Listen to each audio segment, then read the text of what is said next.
This is Kenny Kip Kennedy, master of Kenny's Kempo Karate. Hier spricht Tassilo Jung von Westside Extreme Wrestling. This is the Dark Child Chance Crawford, NWA National Heavyweight Champion. This is the Temptation, Sean Tempers. This is Jacoby Boykins, a.k.a. the Alabama Ambassador, Mr. 256. This is the Bee's Knees, the Cats Pajamas, and the whole shebang. Johnny Gargano.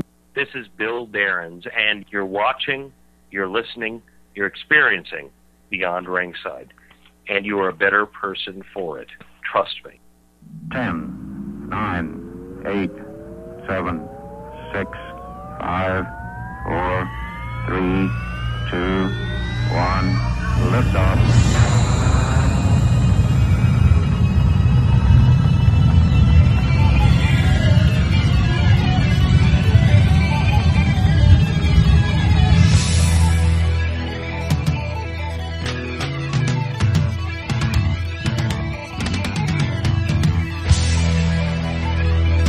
Rivalry. Thank you, Desmond. I'll watch that again before it's over with. Enunciate. Still like a flashback to Jeff Foxworthy. That's why NASCAR fans don't like Jeff Gordon, because Jeff Gordon enunciates. And NASCAR's in the books. Bye-bye. Until the banquet and, of course, February. Greetings. Good morning. How the hell are you?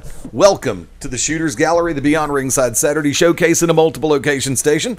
Live from Studio 1 in beautiful Birmingham, Alabama. Magic City Motormouth, Fast Steady Lane. Joining us from the C&E Studios, the Cause, Robert Cosper. That Birmingham never gets old, does it? No, it don't. Top of the morning, Beyond Ringsiders. What's up? And live from the Peach State, Shane Knowles. Oh, everything is just peachy today, fellas. Thanksgiving turmoil is just around the corner. You got that coming up in just a little while for our friends all through the Peach State of Georgia, all the way through eastern Alabama, all the way through the southeast. Hit the road. Let's have a little fun. You can listen to us on the Beyond Ringside radio app, available for Amazon, Android, and BlackBerry along the way. And, of course, for our friends on Apple, you can catch us on the TuneIn radio app. Easy. Just look us up. We're right there. And right now, we're live 6 minutes after the top of the 10 o'clock hour in the East Central Time Zone. I'll get it right one of these days. Screw it. I need that soundbite right there. On this 28th day of November. And, of course, thank you to everybody listening in through the home site, BeyondRingside.com, as well as Ustream, as well as Shoutcast, all the various sources that we've got available, and more being added in the coming weeks. I'm going to start with a 3-2 pitch. I'm not even worried about the first. I'm not worried about the first five. We're going for the loaded bases. We're going for the loaded count. Looking at everything that has transpired in the last 24 hours, especially in the world of college football, because there wasn't a ton of wrestling on. Although, for those who have UFC Fight Pass, you saw one hell of a card on Fight Pass. I'll go into that in a little while. Especially the main event. Benson Henderson at it again. But considering everything that took place in the realm of college football, considering the fact that this is supposed to be rivalry weekend, and a lot of your major rivalry games took place yesterday. I mean, you still got a ton of them today, thank heavens. But just look at some of the games that took place yesterday. Especially Oregon State. I mean, that's one in my book that is pretty much a Saturday game. It should have been a Saturday game. You don't put high-profile games like that on Black Friday. And why it gotta be black? Why can't it be polka-dotted? It's just a man fight. It's just a man doing it all over again. Kill Whitey. And sorry. Oh, why's it got to be like that, man? I need. All Fridays matter. That's right. I was going to say that. Did you guys see that on the internet where they were showing all the different videos from the Black Friday brawls yesterday? Yes. Oh. And somebody put on there all Fridays matter. That was killing me. That was just funny as hell. Oh, I saw a great one. It showed Rocky Balboa with a 50-inch flat screen in his hand. Said, "Yo, Adrian, I got us a TV." Yo, Adrian, I got it. And it was beautiful timing for me because I stayed up Thanksgiving night because it's just tradition to watch Rocky, and I watched Rocky 4 and 5 the night before. So I'm going to tell y'all something before we went on air. I'll tell you when we come back off. Funny you mentioned that. I saw the new movie Creed in the Rocky Balboa series. I've heard it's excellent. I haven't gotten to see it yet, but I've heard it's great. Wonderful film. I was surprised that both critics and audiences alike gave it high scores, but just early little quick review here. I loved it. It's a good continuation of the story as Rocky Balboa goes into he's not the main focus, Creed's son, Adonis, named after a Greek god, just like his dad Apollo. But I'll say this, I'm totally on board with a lot of critics thinking Stallone may garner a Best Supporting Actor nomination come the Oscar time. Who's that good? You were the second person to tell me that. I've got to check it out now. Actually, I've heard that one as well. I have not had a chance to see the movie yet. I don't really pay attention to that much on the critics because they've missed so many of them. But I've had a number of friends who have actually gone to see it, and they have all made the comment, I'd pay to see it again. And for some of my friends to make that comment, okay, this might be worth going to watch. And that's the funny thing, the trivia part of me coming out, I got to thinking, if he does get nominated, has anyone ever been nominated for an Oscar twice for the same character? That is a great question. Wow, that is something to look up. And you're looking, he won it in 1976 or 77 for Best Actor. It would be Best Supporting Actor, what, almost 50 years later? 30. 30, excuse me. That's still a lot of years. Yeah, a bunch. More years than I've been allowed to roam free behind the wheel of a car. 40 actually, guys. Yeah, you're right. In the 70s, you can round up to 40 now. Believe me. Exactly. You're absolutely right. I don't know why I went 30 because I was just having flashbacks to the 80s again. Gee, what a surprise. Well, when you're your age, you start to lose track. Well, we all think of Rocky as the 80s, even though the first one was in 76. 76, yeah. Actually, next year, and I think it's late next year. The movie celebrates its 40th anniversary. Abso-freaking-lutely amazing. Wow. I mean, because what was it? This time last year, Prince Purple Rain celebrated 30 years. Legit. I think, what was it? Caddyshack right around the corner from another major milestone. You've had a lot of movies that were hitting milestones over the last couple of years. And yeah, Back to the Future. Yeah, that's it. Yeah, they hit 30 this year, right? Yep. Or something like that. And I am, for his... Look, I use the phrase as it pertains to myself, tattered and torn and still intact. Christopher Lloyd, he's hanging in there, and I'm, by God, glad he made it to it. That's why it's like, when Kimmel got the scoop and pulled one on everybody, with Christopher Lloyd and Michael J. Fox and the DeLorean and everything else going on, I'm sorry, I had to stand up out of my chair and applaud Kimmel, and it's rare when I do that because it's just not that good. I mean, and for those who know me, no, you haven't heard me talk about Jimmy Fallon that much anymore. It's kind of like, yeah, the honeymoon's over. He's good. I got no problem with him, but just, hey, what the hell? No, but taking a look at it real quick, let me segue back to this because I want to get both of your opinions on this one. Games like Iowa-Nebraska yesterday, where Iowa defeated Nebraska 28-20. TCU versus Baylor. I mean, and you've got the upset on that one. I didn't call that one. Navy and Houston, Oregon State, Washington State and Washington. I mean, you've got some major rivalry games being played on Black Friday. And I'm sorry, with all due respect to ESPN and all the money they've got, they can't shut me up on this. Has television managed to ruin a number of facets and traditions in sports? Period. Shane, I'll go to you first. Somewhat, yeah. You remember the backlash 5 years ago when the Iron Bowl was moved to Black Friday. They didn't make that mistake. I think it's been Saturday ever since. But yeah, that was the one time in recent memory I can remember the Iron Bowl, Auburn, Alabama, was on a Friday. This seemed like a big mistake because then you have people really trying to balance their schedules on travel as well as shopping, to try to watch the game. And I can only imagine, it's not the Iron Bowl where other games mean so much in other regions of the country. The same deal. I'm like you, college football is a Saturday game. It should be a Saturday game. Robert Cosper.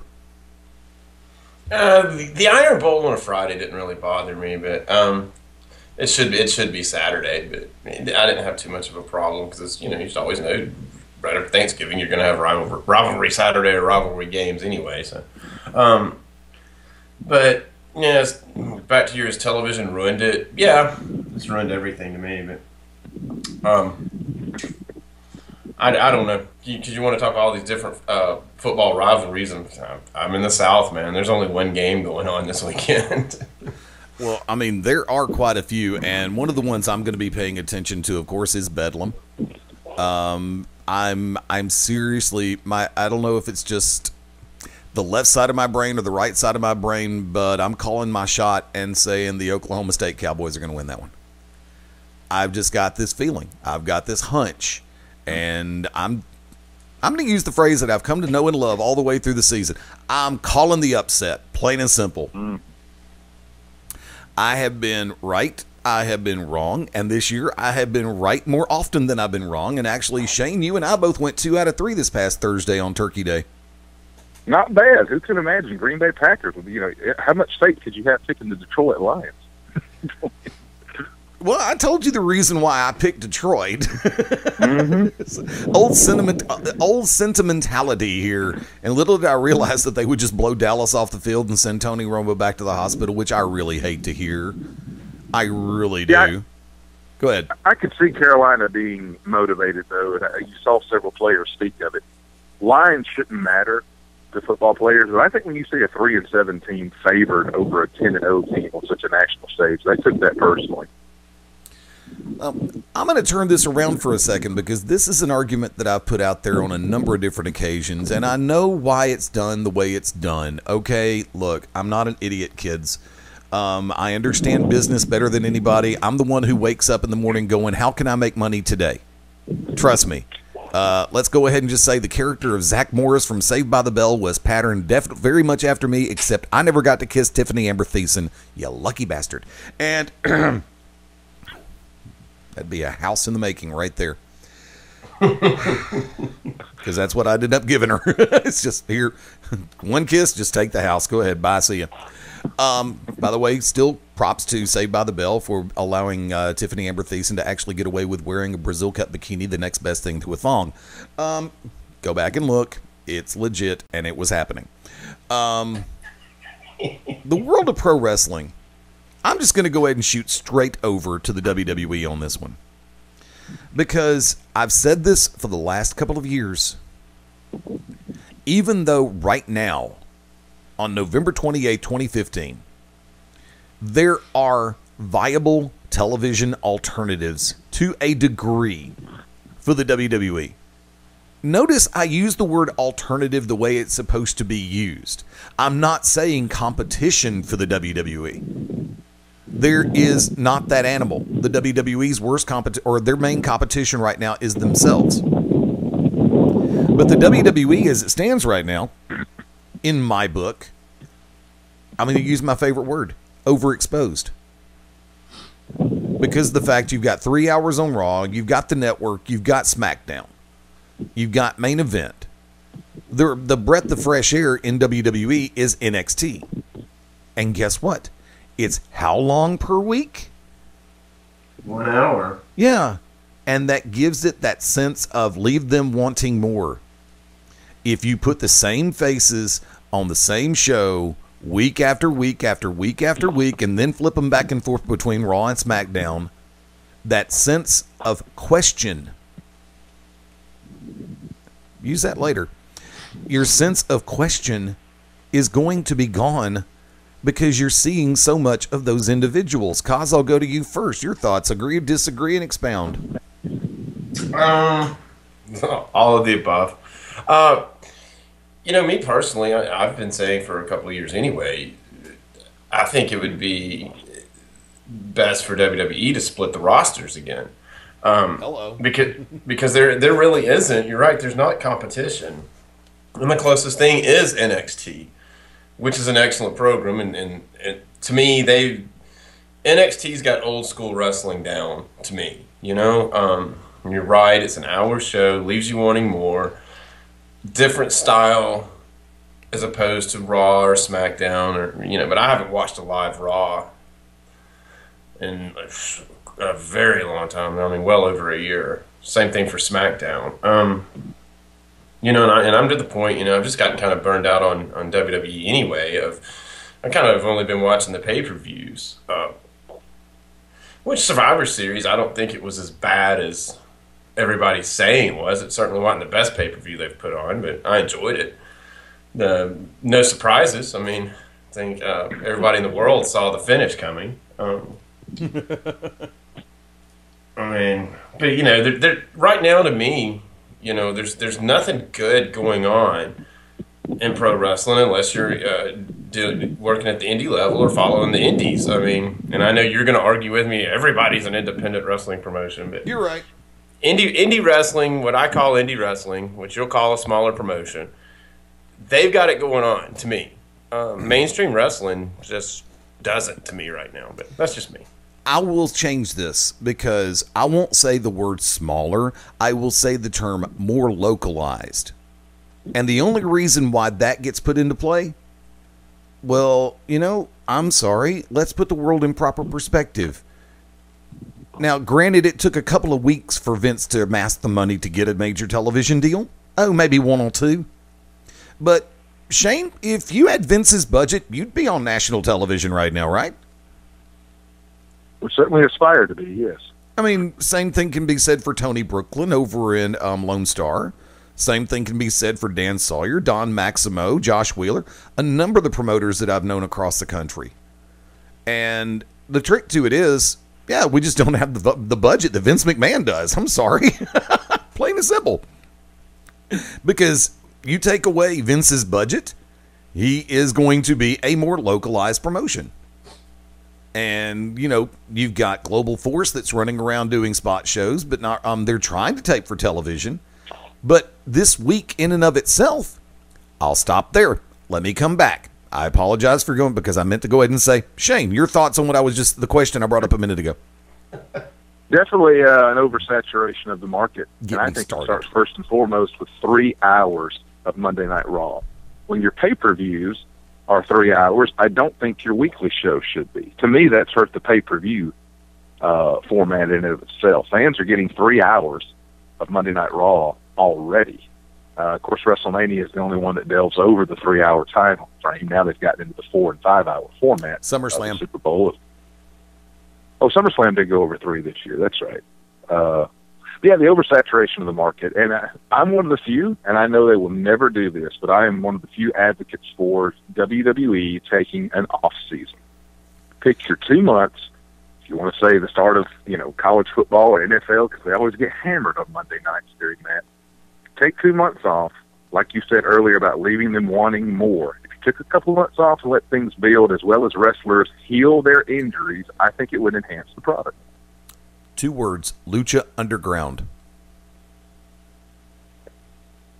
No, that's the example that because they're in their off season right now. Yeah, I was about to say they actually do have an off season. Yes. Well, I was going to say, like Raw, like back, what was it, a couple months ago? They talked about this is the season premiere, and et cetera, et cetera. I'm like, you guys didn't have an off season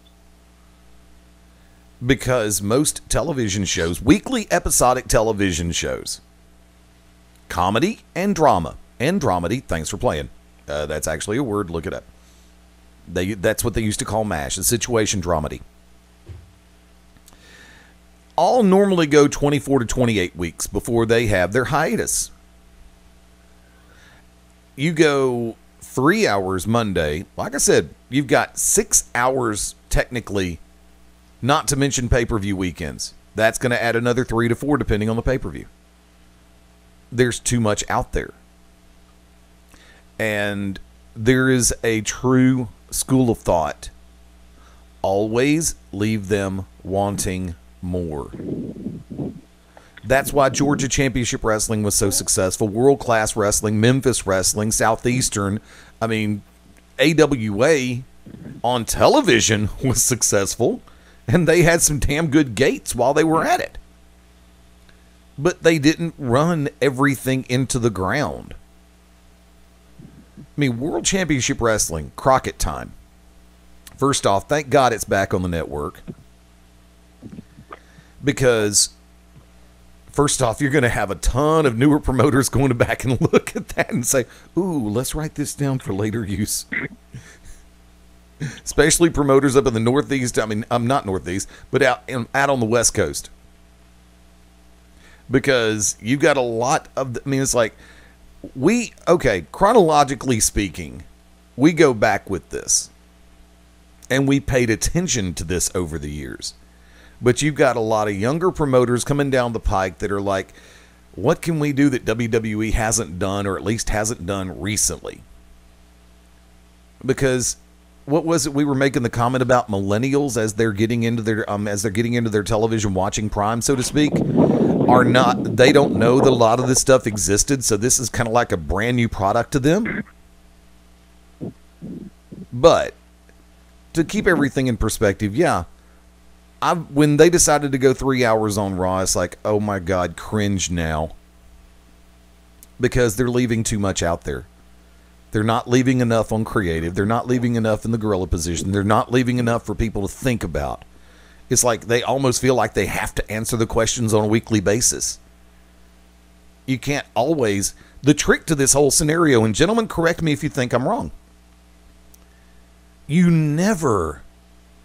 at least not in the first 2 weeks, tie things up with a nice, neat little bow. Pro wrestling is supposed to be the consummate and ultimate cliffhanger. What's going to happen next? What are they going to say next? What are they going to do next? You can know where they're going to be 7 days a week. But the question is, does it get any better than the true feeling of leaving people with the, what are they going to do next? I have to watch and find out. And that's something you're not seeing with WWE. Drop that last part, and I'll go ahead and take that one back around the horn. Shane, your thoughts, promotion side.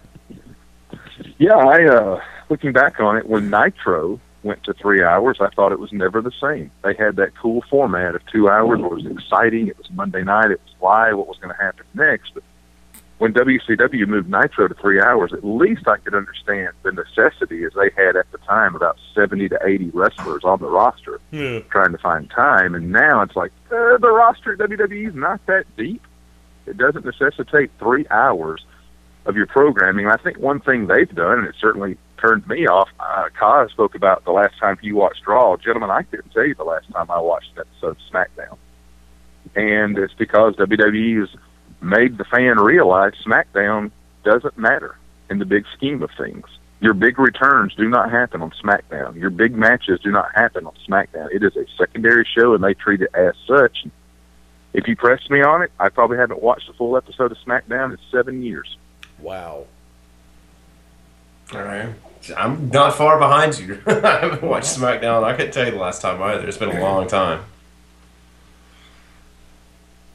And Kaz, tossing your way. Your thoughts on what I just said? I'm kind of going to pick up where Shane was at. Yeah, it's too much. Nitro was never the same when it was 3 hours. But honestly, when Nitro first debuted, when it was 1 hour, that was when it was the best to me. And they absolutely left you wanting more within that 1 hour, you know? When it was 2 hours, it was still decent. You're right. 3 hours killed it. 3 hours has killed Raw.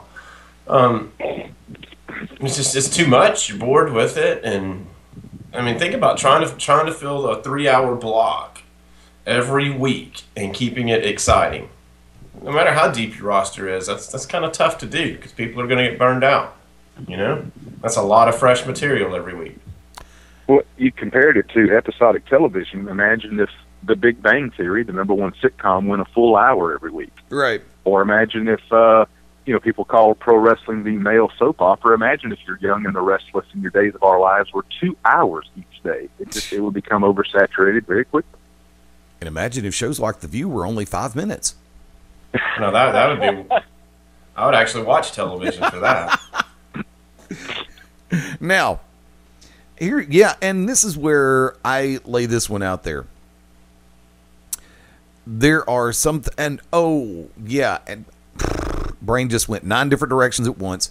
Imagine the concept that if Raw went back to 2 hours, they could actually advertise upcoming appearances on the next episode. Guess who'll be joining us next week? Guess who's back next week? In action next week. That's always the key to pro wrestling is next week. And to me, everybody's gotten away from it. Crockett was a master at it, you know? And think of those early days of Raw when Vince McMahon would be plugging next week on Raw, and they'd show the little picture of who's going to be in action, the in-ring debut of such and such. There's none of that anymore. We don't even know really going in on Monday Night Raw what the matches are at all. It wasn't until this title tournament, the last few weeks, we knew anything ahead of time, for the first time in ages. Agreed. You're just expected to tune in because it's Raw, because it's a habit. No, I'd actually like to see some things built for the weekly TV show. Sure, I agree. Yeah, I mean, you know, Thanksgiving episode. Oh, and to answer the question, or to form my own retort, it's probably been about 2 weeks since I've watched SmackDown. And the trick to SmackDown is they actually seem like if they were to take out all the Raw rebounds, SmackDown would maybe be an hour and 15 minutes technically. And I'm being facetious when I say that, but I'm also being semi-realistic. And the fact stands, it does seem like it concentrates a little bit more on the action once the bell rings. That's one thing I will say. This world title tournament that WWE has had, you've actually concentrated on the in-ring. Granted, I don't think a lot of the guys have had enough time to work, and you've managed to kill the heat and kill the momentum for a lot of characters. That's the only problem that I have. See, here's the scoop. Here's the trick to the trade. I'm not saying that any one formula is perfect. I'm not saying that every formula is wrong, not by any stretch of the imagination. But when you treat your world title tournament like a beat the clock challenge, to me, which that is one of the worst ideas ever, how do you justify, and timeout, wall, segue, how do you justify having someone work a 25-minute match one night and win, and then lose an 8-minute match 2 nights later in a beat the clock challenge without killing their momentum or even that suspension of belief, all of the above? How do you sell that to the fans? Cosper, I'll go from the creative side. Go. I don't think that I don't think a lot of your fans. What's the good way? How's the right way to say it? I don't know that they study it quite as hard as we do, and a lot of them don't think anything about it. Yeah, I don't know that. Back in the day, yeah, you're going to kill somebody's momentum doing that. Now, I don't know, man, because it's pro wrestling. They'll turn it right back around. What's that word? Next week. Hopefully. They'll turn it right back around. You'll forget that they ever had that loss. You know what I'm saying? I don't think fans study it to the detail that you and I or Shane would. You see what I'm saying? Okay. I don't think they think as much about it. Okay. Shane Knowles. I was a little shocked that you had matches on Raw involving Cesaro and Roman Reigns go 21 minutes. You had matches with Reigns and Alberto Del Rio at Survivor Series go legit 19, 20 minutes. And then the finals with Ambrose and Reigns, 9 minutes flat. Yep.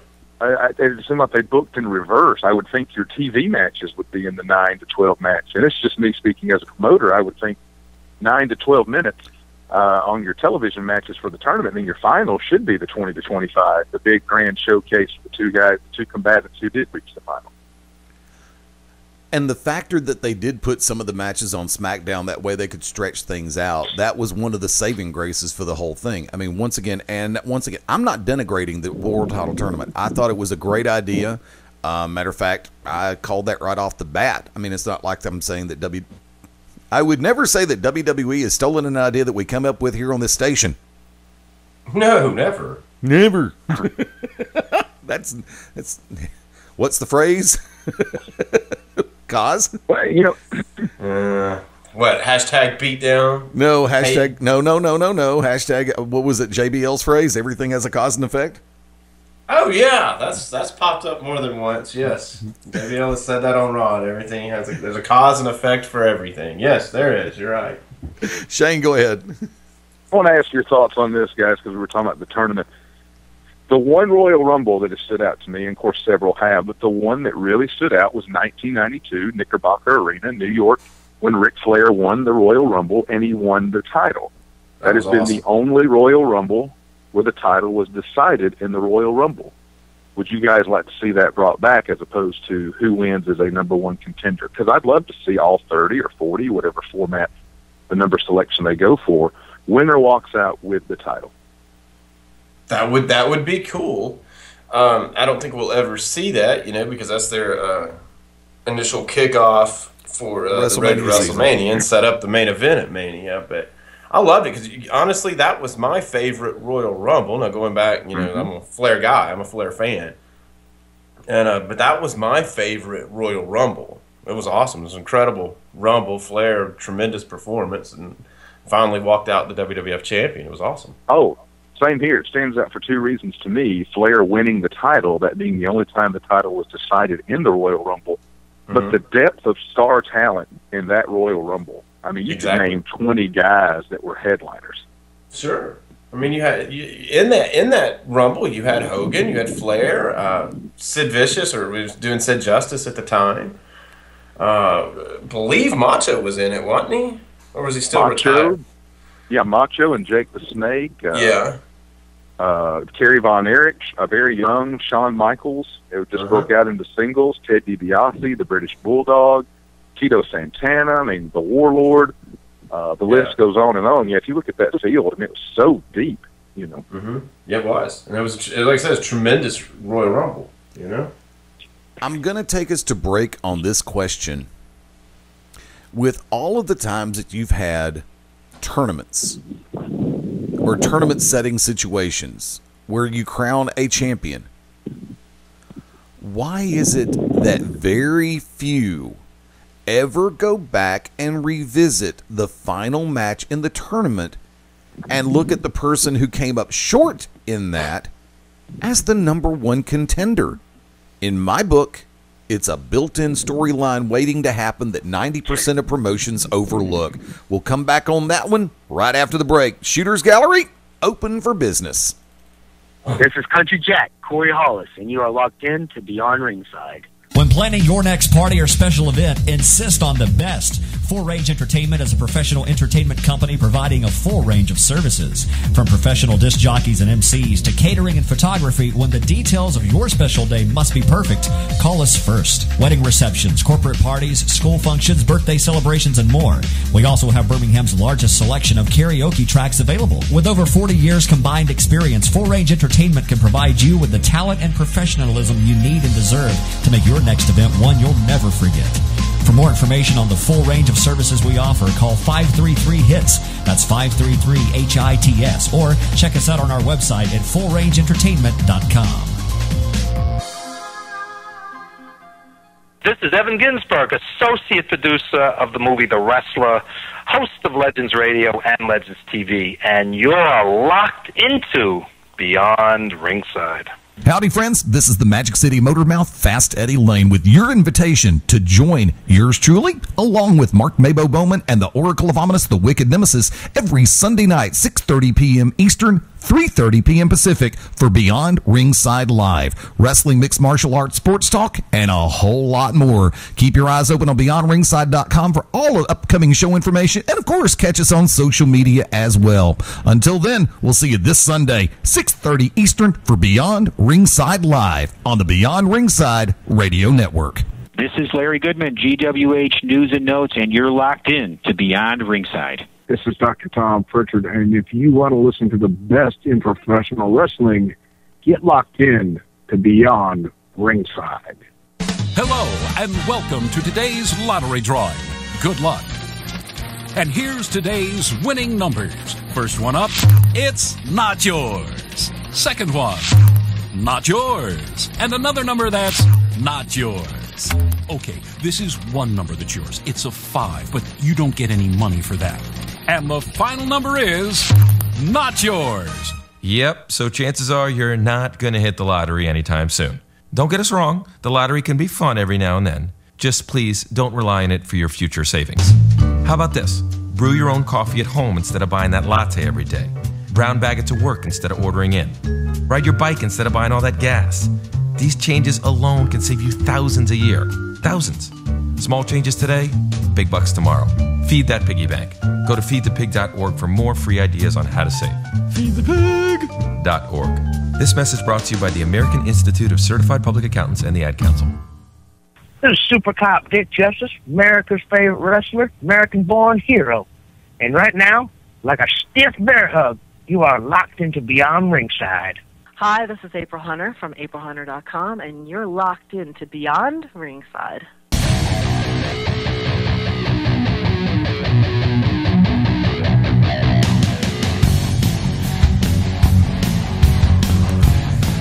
Before the top of the hour on the Saturday Showcase, the Shooters Gallery set and ready to ride all over again.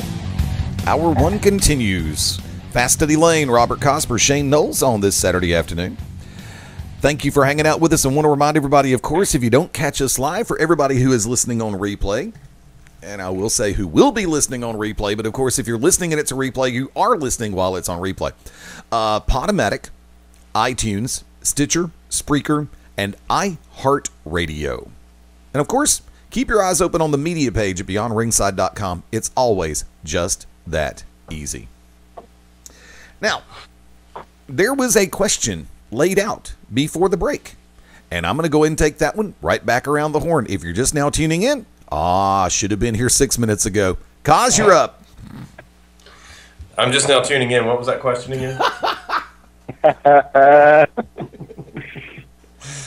Yeah, seriously, I forgot where we were at. I'm reading too. What was it? Okay. Well, then tell you what, Shane, I'll send it in your direction.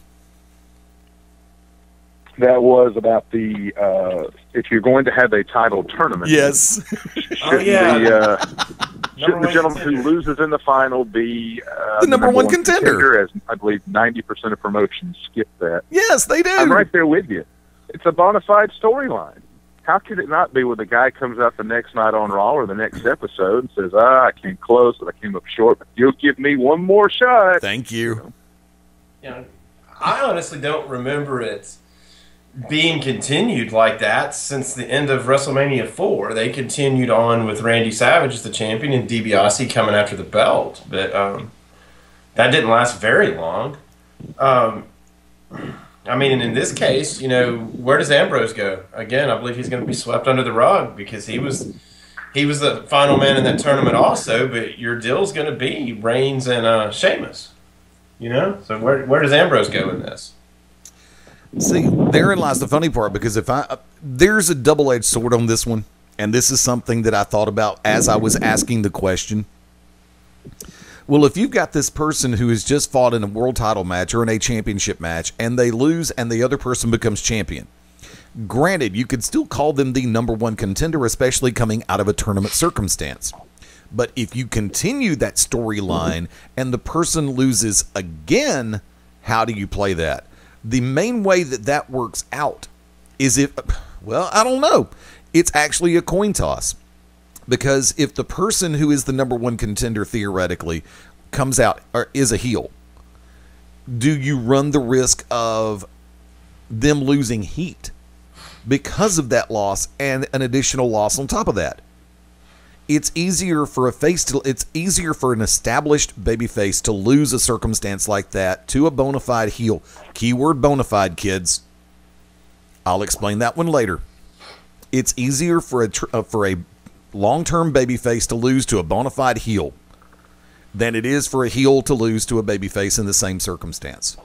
Well, if you did it, if the heel lost via disqualification or did a double count out, you still have an open door to continue your story because it didn't totally resolve. The issue's not resolved. You see what I'm saying? Yeah. Get chair shot.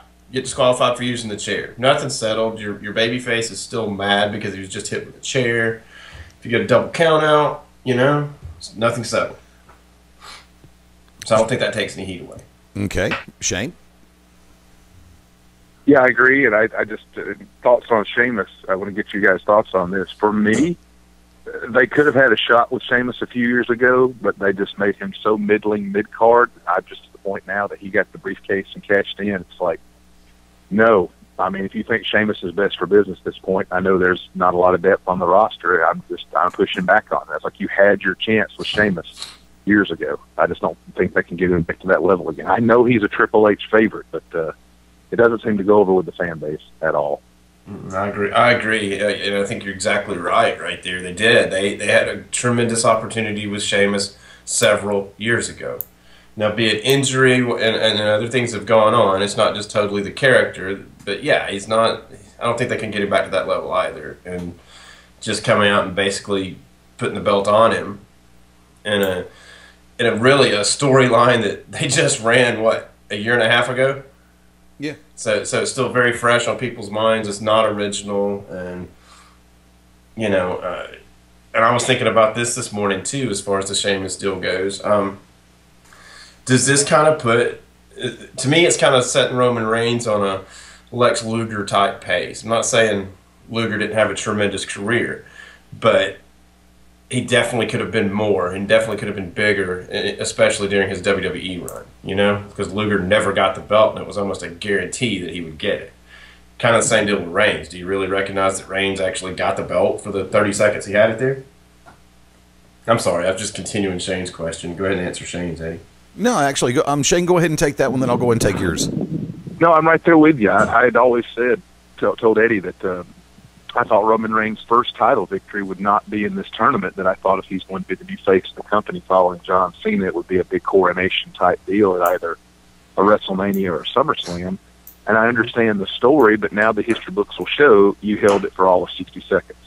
Yeah, it kind of makes and it kind of makes him a joke. I mean, and I'm not saying that Roman Reigns is a joke, but it kind of makes him one in this case. And again, he can be swept under the rug here. If this isn't written out well, he can be swept under the rug for a while, lose his momentum at the top, where you know it was a foregone conclusion he's going to be champion. You know, especially if Cena makes a return. When Cena comes back, you know they're going to want Cena to go after the belt with Sheamus.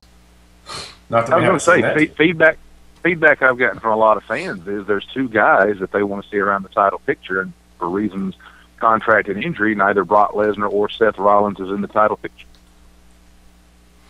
And I think when Seth Rollins comes back, he's going to be babyface. I really do. That's foregone.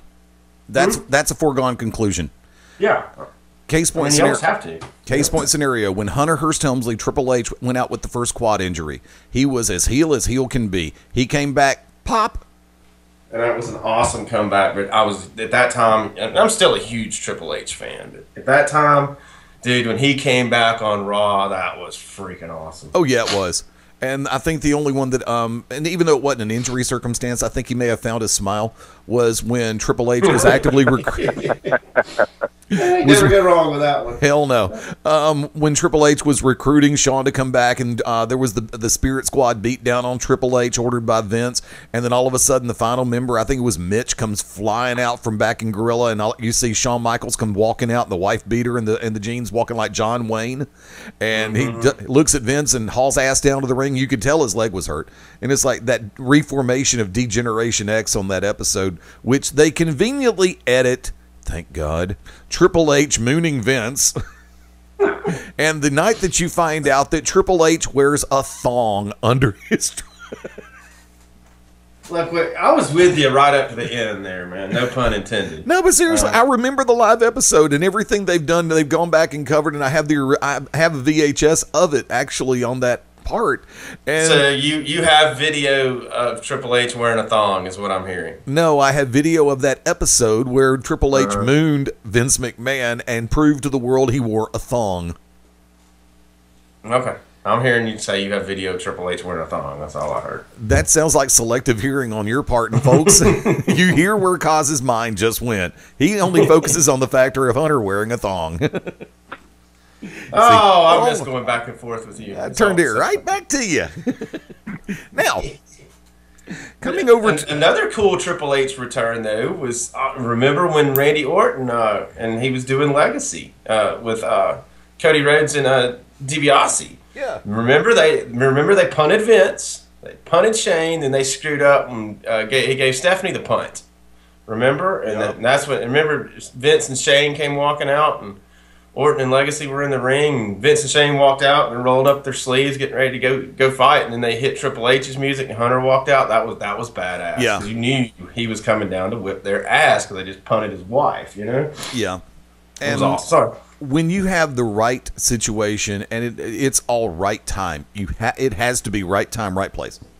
Because and that was the first time they actually really truly did like a McMahon family against somebody, and they actually used Hunter as part of the McMahon family, even though everybody knew. You know what I mean? Yeah. If I remember correctly. And at this point in time, I still say 3 words: I miss Shane. Oh man, me too. Me too. Shane O'Mac was awesome, and you got to remember that's where the Spirit Squad came from, right? Because that all branched off of the Mean Street Posse, didn't it? Which Shane O'Mac's Mean Street Posse was great. Using Real American as your theme song for Briscoe and Patterson, I popped it. Oh hell yeah! That was awesome. I missed the Stooges. I do. That was some funny stuff to me. Briscoe and Patterson were great. Mr. McMahon, that was awesome. Gerald Briscoe Brothers Body Shop. Mm-hmm. And they were not afraid to promote it. It was great. Oh, I loved every second of it. Dude. Yeah, they took that shameless promotion thing right out from under me. And it was awesome. It was a thing of beauty, I have to say it. Briscoe Brothers Body Shop, where we'll make your car look better than Wes's career. Oh man. That was bad, I know. That was wrong. Horrendously bad, but true, you have to admit. Let's put this in. Let me come back and pick up the topic that Shane threw out a few minutes ago, and that was Sheamus. They have roller coastered him, and I don't really think that is the correct amusement park ride. They have done so much in the wrong directions with Sheamus. And I'm just going to go ahead and throw this one out there. The Teenage Mutant Ninja Turtles goatee bit just ain't working. Legit. And I know he was in the movie. Okay, kids? I know. But even William Shatner changed outfits in Star Trek sooner or later. He did? Yeah, when they went to the movie in the 80s. Ah, you're right. Completely different uniforms. Yeah, that's true. The J.J. Abrams reboot is where they brought back the original look of the outfit, but the material was totally different. But I like the original look better than the 80s style. Oh, yeah, me too. Anyway, we're not going to debate Star Trek. We'll be here all day. We'll have fun with that one too, just like we do with every topic on this show. But for me, yeah, they've had every opportunity to put Sheamus in place, and a lot of the problem, unfortunately, has been injuries. And the last time when he was off for so long, they had the golden opportunity to push him right back into play as either a pure power baby or a pure power heel, which is the way that he was originally cast. And this is something that Vince has a weird psychology when it comes to booking people and following through on the creative side. Because for years, the statement was put out there, Vince is a huge fan of the Land of the Giants and the Jacked Up Gym Rats. But the thing about it is, he will give them that monster push for the first little while, and then all of a sudden he's like Sears and wants to show the softer side. You can't have it both ways. You can't make a T-Rex look like a Labrador Retriever. I'm sorry, it don't work. Okay, proper enunciation. I'm sorry, it doesn't work. Thank you. No problem. I figured I'd do both. Hey, we play both types of music here, country and western. Well, you brought that up, and it made me think of their handling of Goldberg. Yep. He comes in to interrupt The Rock for that promo, and the place is going nuts. And then 3 weeks later, he's in a comedy segment where Goldust is putting a gold wig on him. It killed the momentum. Yeah. Mm-hmm. You know, and that was the trick to the scenario. You speak about interruptions, and you can't take the word interruption any more literally than when Chris Jericho interrupted The Rock. Mm. And it's rare when they genuinely get it long-term right. I was in a discussion, and I'm going to tie this all together in just a hot second. I was in a discussion with Stan Grubb and Smart Rage from Wrestle Rage Radio, and one of the topics that was brought up was the Attitude Era. Smart Rage is still stuck in that era. No, actually, it was Stan that brought it up because Stan said he wasn't a big fan of it. Stan said he wasn't a big fan of the Attitude Era. No, I'm talking about Corey. He's still stuck in the Attitude Era. A number of people we know are still stuck in the Attitude Era. The thing's supposed to be plugged in? Yep. Yeah. It is supposed to be plugged in. No, but the short version is, and I said it, I think in my humble opinion, the Attitude Era was the epitome of the phrase, next man up. Somebody. The Attitude Era was out of necessity, though. Yeah, but look at it, though. You had the dawning and the advent of so many different personalities. And when somebody was hurt, somebody went out for a period of time, lo and behold, next man up. Here we go. Here's your chance. True. I'll give you that. And the pressure, but see, it's because of the fact that the pressure was on. In this day and time right now, November 28, 2015, you do not have the same pressure that you had in the height of the Attitude Era. No, you don't have WCW out there. No, you don't. You need, and this is something because we talked about different promotions within a certain county radius or a state line radius or a certain section of the state is what I meant to say. When you have a promotion running weekly, bi-weekly, monthly, within an hour of your home base location, you know that there's pressure to perform. You know that every time a talent touches the microphone, it has to be gold. Every time you go bell to bell, it has to be gold and keep people's attention. We understand on the more localized level better than Vince has forgotten it. Can I write that down for later use? I think we have. I think we understand it better than he's forgotten it. Maybe. I think we're where Vince was 30 years ago. Though. I mean, I think you know, I'm a tremendous Vince McMahon fan, and that's from a promoter, creative standpoint. Because you got to look at the work that before WWE became the E, when it was WWF, and Vince and Patterson were doing. They were your creative. And they wrote everything. There was some really, really good stuff. But I mean, just look at McMahon's original game plan of how he built WWF when he took it over from his father. Right. That was pure genius. I mean, we wouldn't be doing a lot of the stuff that we do now. Right. If it wasn't for what Vince did in the mid '80s. Okay, I'll give you that. Now, is he as in tune now? No, I don't think so. But I think that's because he's delegated. I mean, I know everything that goes out on the product has to go through Vince first, or it does not go. But, right. But you know, he's creative. Vince doesn't do the creative anymore. He has writers, and I just don't think that the writers that he has. I don't think that they truly get wrestling. Right. Do we get wrestling better than their creative staff? Yes, absolutely. The business side, I don't know. I think McMahon's a genius. I really do. Business, yes. Creative, not so much anymore. Shane, come on in. Your thoughts.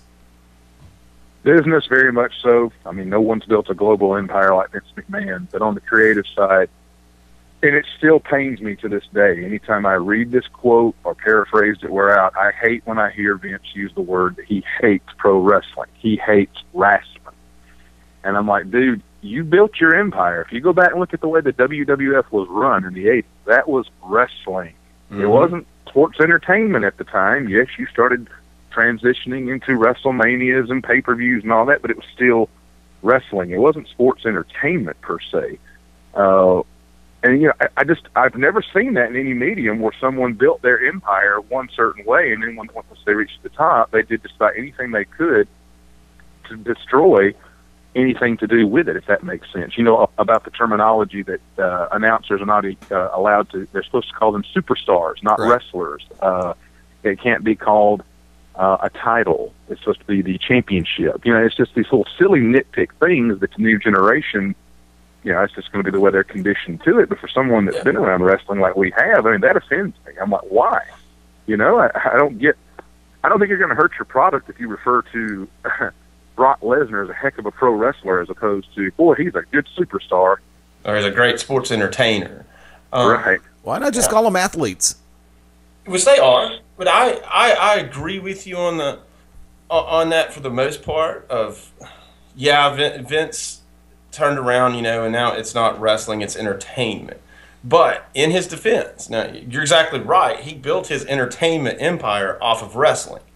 But in his defense, he's been pretty open from day one that he wanted to be in the entertainment business. Go back and look at exactly what he did at WrestleMania 1. He told you then. I mean, how did he build WrestleMania 1? He launched it.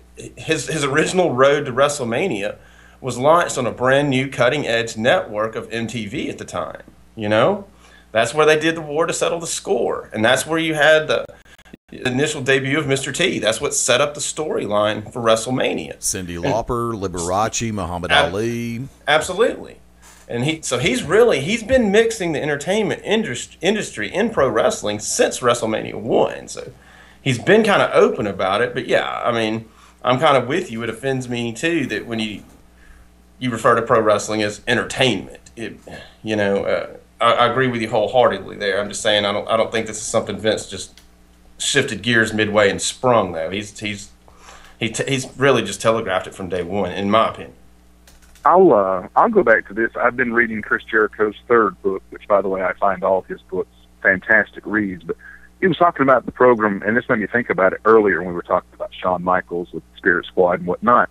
If you remember the angle, Chris Jericho and Shawn Michaels, that ended in a bloodbath. At the time there wasn't a whole lot of blood on WWE, still not. But what really kickstarted that feud is when Jericho went to go put Shawn, but he punched his wife and busted open her lip, and Vince just did not want to do that. He said, no, that's old wrestling, that's get beat, I don't like it. They fought for it. It stood out. I mean, it was a holy crap moment, and from that moment on in that feud, Jericho was a heel that was hated by an audience that had been conditioned to sports entertainment, but they got a true pro wrestling heel that they wanted to see get his ass kicked. You're exactly right, because that's something you lose in the quote-unquote entertainment industry. You lose that emotion of pro wrestling that gets your fans to invest in your product. They invest if you're in the wrestling business, especially if you're going to do the creative side, you want a story that your fans are going to invest their emotions in, And when you go to the entertainment side of that, you're exactly right. You don't get the storylines or the angles or the setups that get you to invest that emotion, I mean, it's just a prime example. Go back to, I remember when I was a kid, you guys remember when the Honky Tonk Man pushed Elizabeth down? Yep. I mean, sure. You knew then Randy Savage is about to kill somebody, Yep. You don't get that anymore, and you're right. And you're right. I mean, we're in a more politically correct world where a guy's not going to be able to push a woman down without social media backlash. But, actually, in the right circumstance, yes, you can. And do me a favor, let me go ahead and take it to the top of the hour break, folks. Here is our big network break, so to speak. We will be back, and I've got the answer to your question, and I'll give you that answer as hour 2 kicks off on the Beyond Ringside Shooters Gallery, this Saturday showcase. We'll roll on as soon as I can find the damn button. There it is. The To Be Determined show live Wednesday nights, 9 Central Standard Time. Join myself, the Oracle of Ominous, the Wicked Nemesis, the Grand Design, Clyde Braddock, and the Magic City Monroe, Fast Eddie Lane, as we take you to the edge of uncensored. Yes, we go uncensored, so make sure you have your earmuffs. Ask your parents, for those of you that are a little young, maybe under 18, but make sure if you have any heart conditions or any mental defects, please listen, because they may take effect right here live every Wednesday night, 9 Central Standard Time. Beyond Ringside Radio Network, BeyondRingside.com. The board is war, and you are locked into Beyond Ringside. Sunday nights at 11 p.m. Eastern here on BeyondRingside.com. Join us for the Midnight Black Mass. Myself, the Reverend Dan Wilson, brings you the dark gospel of professional wrestling, uncensored, unedited, uncut, and not for the faint of heart. You can find out more about us at youtube.com/pottyhumor or subscribe at Potty Humor on iTunes and Stitcher today. I'm addictive. I'm expensive. I'm Byron Wilkine. And ladies, Big Daddy Yum Yum is locked in to Beyond Ringside. Ladies and gentlemen, this is Smart Rage from Wrestle Rage Radio, coming to you from the Beyond Ringside Radio Network. Join myself and my co-host, Super Stan Grubb, Sunday nights at 9 p.m. Eastern as we present Wrestle Rage Radio, where we rant and rave on everything in the world of pro wrestling. Sometimes we'll have a guest. Sometimes it'll be just me and Stan BSing about the sport that we love, pro wrestling. Check us out. Tune in Sunday nights, 9 p.m. Eastern, 8 p.m. Central, only on the Beyond Ringside Network. Ladies and gentlemen, this is Bill Behrens, and you're watching, you're listening, you're experiencing Beyond Ringside. And you are a better person for it. Trust me. The Mad Dog's House of Pain, the only nationally licensed pro wrestling school in the state of Alabama. Mad Dog Dan Sawyer, trained by the Junkyard Dog, will be your trainer. You want to be a professional wrestling superstar? Learn from GCW's own Mad Dog's House of Pain. With over 22 years experience, learn from the Mad Dog's House of Pain. 205-567-6482. Start your career today. Call 205-567-6482.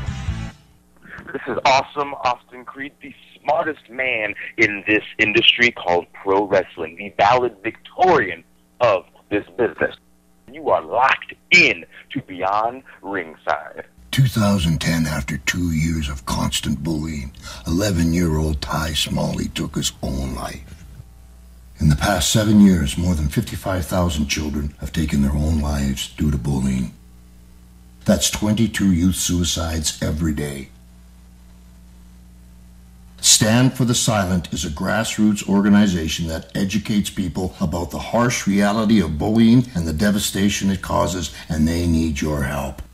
Visit standforthesilent.org to learn how you can get involved and help us to save lives. I stand for the silent. I stand for the silent. I stand for the silent. I stand for the silent. I stand for the silent. I stand for the silent. I stand for the silent. I stand for the silent. I stand for the silent. I stand for the silent. I'm Roddy Piper, and we stand for the silent. This is Harley Race, 8 times NWA World's Heavyweight Champion, first ever King of the Ring, and you're locked into Beyond Ringside.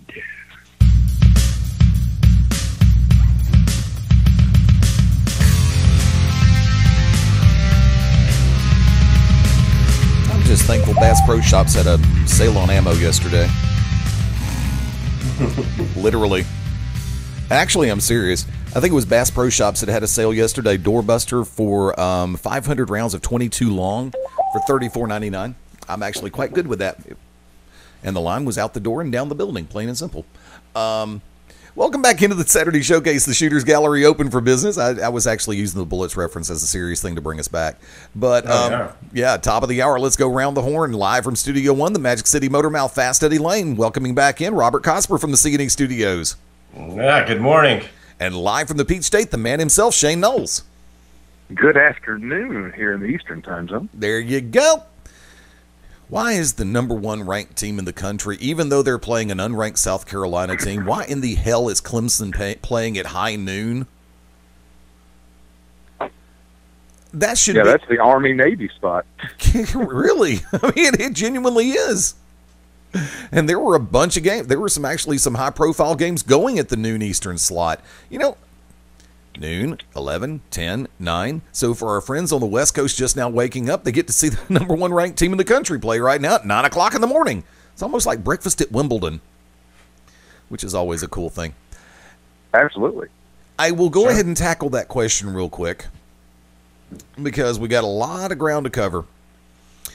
For Vince McMahon, the reason why the W word, wrestling, became a 4-letter word, it's not because of the factor of him being embarrassed by the industry in and of itself. And this is just my perspective. I could be wrong. But in order to make certain things happen, he had to transcend certain stereotypes.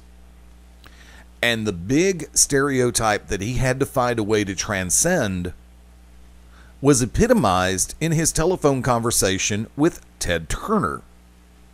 Hey Vince, I just bought a wrestling company. I'm in the wrestling business now. Well, that's great, Ted. I'm in the sports entertainment business. That is the epitome of the stereotype that Vince McMahon felt that he had to overcome for his company to genuinely become a more global presence, a global entity, something that would transcend and override all of the Southern stereotypes in play. It is the difference in the enunciation, not just that, though. That's very true. Look at it this way. Vince was successful in what he did. Because you're right. At the time, pro wrestling was a taboo. Now, in the South, people loved it, but you got to remember, wrestling was taboo. That's that fake stuff. Remember? No, remember up in the Northeast, how many consecutive sellouts did Bruno Sammartino headline at Madison Square Garden, or packed out Shea Stadium, or something? Go ahead. You're right. You're right. But there were wrestling fans. But as a whole, in mainstream media, wrestling was kind of taboo. Well, also remember, and this is the part that I'm going to open up for pure debate. Let's not just look at the enunciation factor involved, but the stigma and the stereotype that is placed on the enunciation factor. Vince McMahon Sr. was a pro wrestling promoter. However, the majority, it's kind of like NASCAR back in the day. It was considered to be a Southern sport, even though you had Indianapolis, even though you had California, you had Watkins Glen. You had tracks up north, but NASCAR was still considered to be a Southern thing. Yeah. But therein lies the rub. Let's take the colloquialism. Wrestling versus wrestling. You got to get past that stigma for everybody to understand and look at it a little bit more deeply. Go, Cos. But you had two different types of wrestling, or wrestling, because there was wrestling, there was pro wrestling, and then there was pro wrestling. Like you said, the North did it differently. They did it different on the West Coast. South did wrestling totally different. Look at the backlash. Go back to when Vince bought time on TBS. Yep.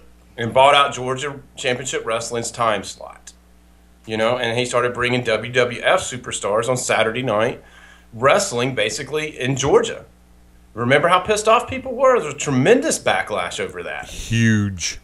Which that's when the Crockett era was born to me. Because when they came back, that's when you really started. That's when Jim Crockett Promotions, to me, just kicked the crap out of the WWF. And to all my friends who are politically inclined, it was huge. Okay, continue. Yeah, but remember, it was definitely pre-social media. But could you imagine the social media backlash? If we'd had social media back then, it would have broken the internet. Yeah, people were mad. Exactly. Shane Knowles, come on in. Your thoughts? Yeah, I noticed one thing, and Vince was quoted as such, like you said, about taking away from these Southern stereotypes. If you notice, there are not any time limit draws in WWE matches anymore because he hates the 5 more minutes that the crowd would chant. He considers that Southern wrestling stereotype. And kudos to him. He's done a good job of killing it off in the mainstream. And but, his ratings aren't what they were. I think you can go back to basics. I brought this quote up before. There were 22 million people watching the Monday Night Wars when WCW went out of business, and all you were subjected to was WWE and its style. We're down to, 2.9, 3.1 million? Yeah. I know death happens in life, and people transition into other venues, but where did almost 20 million people go?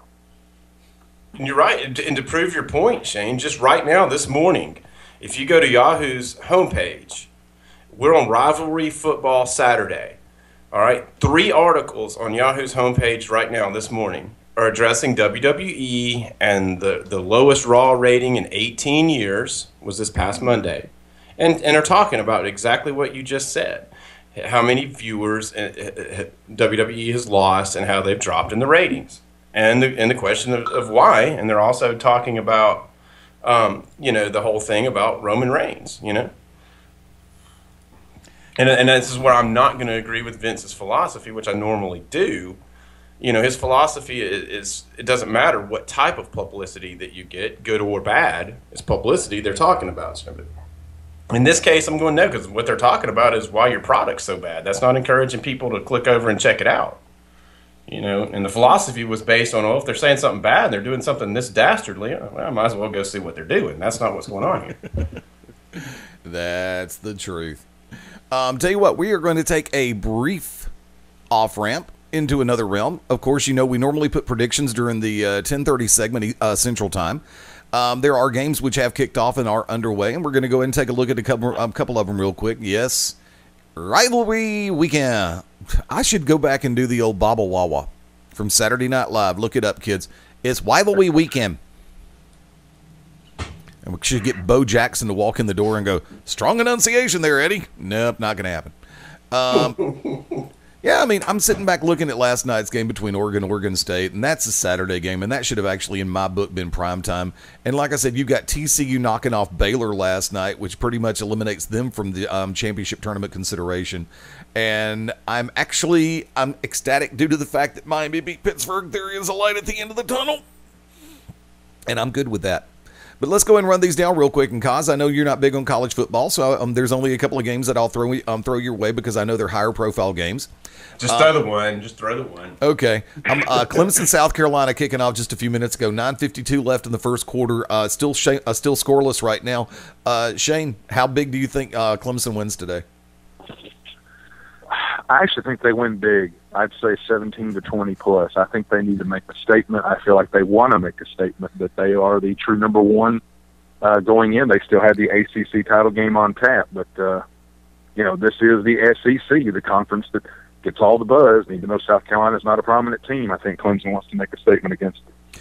I'm inclined to agree 110%, and I think actually South Carolina's going to keep a little bit closer than that. I think it might be right at 2 touchdowns, if not a little bit less. I've been wrong before, but I've been right before on South Carolina. Clemson, every once in a while, is cursed with that hiccup. And South Carolina knows that they are really the last chance for Clemson to have that hiccup before the ACC game. And unfortunately, in this particular regard, I'm going to go back to one of my old favorite arguments in just a couple of minutes, but I'm going to sit back and say, yeah, Clemson wins possibly 2 touchdowns, if not right a little bit lower.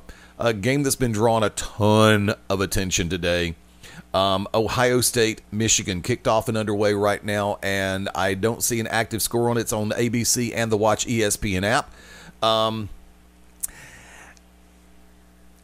I'm not an Ohio State fan, and I'm sorry because I have friends who are, so I'm just going to sit back and say, go Big Blue. Shane? Same here, and you look at that crazy play with Michigan State, the punt. If that hadn't happened at the end of that game, Michigan would be in the playoff right now. I agree wholeheartedly. A game that has sentimental purposes more than I'll let on. Virginia Tech on the road at Virginia this week. I know it's not a game of so-called national prominence, but you've got one of the most iconic coaches out there who's actually coming to the end of his run in Frank Beamer. I know Virginia is still hard to beat at home, especially when they're a home dog. But at this case, I'm going to sit back and say I am hoping Virginia Tech pulls out the win today. Shane? Yeah, Mike, a 5-6 Virginia Tech squad at a 4-7 Virginia Cavaliers. I'll take Beamer in his final game on momentum alone. Battle in your backyard. Georgia on the road at the Dodd, taking on Georgia Tech. That game, to me, is a little too close to call. And don't laugh, I'm taking Tech. Oh, I think if Georgia loses this one today, the Mark Richt gone rumors will become, the minority will become the majority. Yeah. Agree wholeheartedly. Also taking a look, what was it? Northwestern I'm trying to remember. Yeah, Northwestern hosting Illinois. That's going to be a 2:30 start time. I don't see Illinois posting too much of a serious run against Northwestern right now. Do you? No, not at all. Northwestern Wildcats. Oh, forgot. Louisville at Kentucky. I'm taking the Cardinals. Same here. Yeah. Only a couple more in the college ranks right now, and that would be Penn State on the road at number 5, Sparty. I smell upset. I really do. Oh. I smell upset. But I am going with my heart on this one and Sparty on. Shane? Yeah, I'll take Michigan State. I'll say by 10. I don't know if I'll give it that much. And I know Penn State has not been that great this year, and I know they've had their obstacles this year, as well as dealing with injuries. But by the same token, I got a hunch it's going to be a little bit closer than that. Maybe 1 touchdown, maybe 10. But like I said, I'm still thinking 1 touchdown. Number 22 UCLA on the road at USC. I'm smelling upset. I'm taking USC over UCLA this week. My, how the mighty have fallen. That game used to be such a prominent part of rivalry week. I'm going to take the Bruins. I'm going to take UCLA. Bedlam tonight on ABC as the number 3 ranked Sooners take on the number 11 ranked Oklahoma State Cowboys. Shane? Give me the Cowboys. As we spoke Tuesday night on Back to Basics, big game Bob, fall short again. Kaz, you want to touch that one? No, but I do like Big Game Bob. That's pretty funny. Nah, I don't have a dog in the fight there. It's not that I don't like college football. I do. I just hadn't watched much this season. Had other things going. I'm taking Oklahoma State in the upset. Also, number 9 Stanford hosting number 6 Notre Dame. I'm joining the National Arbor Day Foundation one day and one day only. Actually, I'm a standing member, but I'm just using this for the loose comedy reference. Go Cardinal. Shane? I will take the Cardinal. Yes, the home of Tiger Woods gets the W today over Notre Dame. And timeout on that. Go back to Zach Morris. A little timeout there, Eddie. I'm going to steal that one from you. Okay. Notre Dame, they're complaining about not being in the college playoff. I've said this forever. Join a conference. I get it. You stay an independent because of your TV deal, but you're going to get punished. I still want Notre Dame to join a conference, kind of like I want. Look, long story on that one. I really think the days of the indies, the major indies in Division I, FBS, FCS are done. You have to be a part. You got to join the family. You will be Borg. You will be assimilated sooner or later. Notre Dame. 3 games before we hit Alabama, Auburn. A&M on the road at LSU. I'm taking LSU. And for those who think I hate LSU, I don't. Only when they play Alabama. Sorry. So I'm taking the Bengal Tigers today. Shane? I'll take the Tigers. I think these boys are going to play hard for Les Miles, knowing the inevitable hammer is probably going to drop within the next 48 hours. I am so ultimately torn on this game for one simple reason. Number 13, Florida State on the road in Gainesville. Number 12 ranked Florida. If Florida wins this game outright, of course, yeah, you know they've solidified their spot in the SEC East. They've punched their ticket to Atlanta. But would it make them more dangerous if they were to lose to Florida State today when they know that they're possibly going to have Alabama on the horizon? Right now, it's a coin toss in my book. I know both teams have their strengths, both have their weaknesses, both are dealing with situations in the locker room, and I'm just going to go ahead and sit back and say, home Gators, yes, Florida wins. Shane? Begrudgingly, I would take the Gators, but they better play better than they did against Vanderbilt and Florida Atlantic, who took them to overtime last week.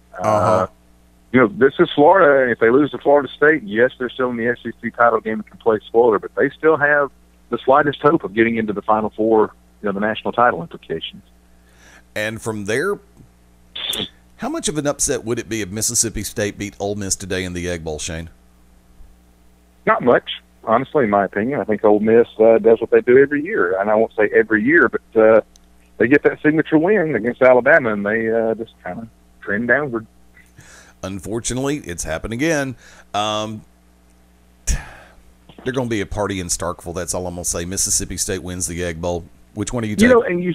And you spoke about the game switching. The Egg Bowl was on Fridays for the longest time. What happened? We switched the Civil War with Oregon State to Friday and the Egg Bowl to Saturday. Civil War, that word, those two words are going to be used a lot in the coming year, I guess.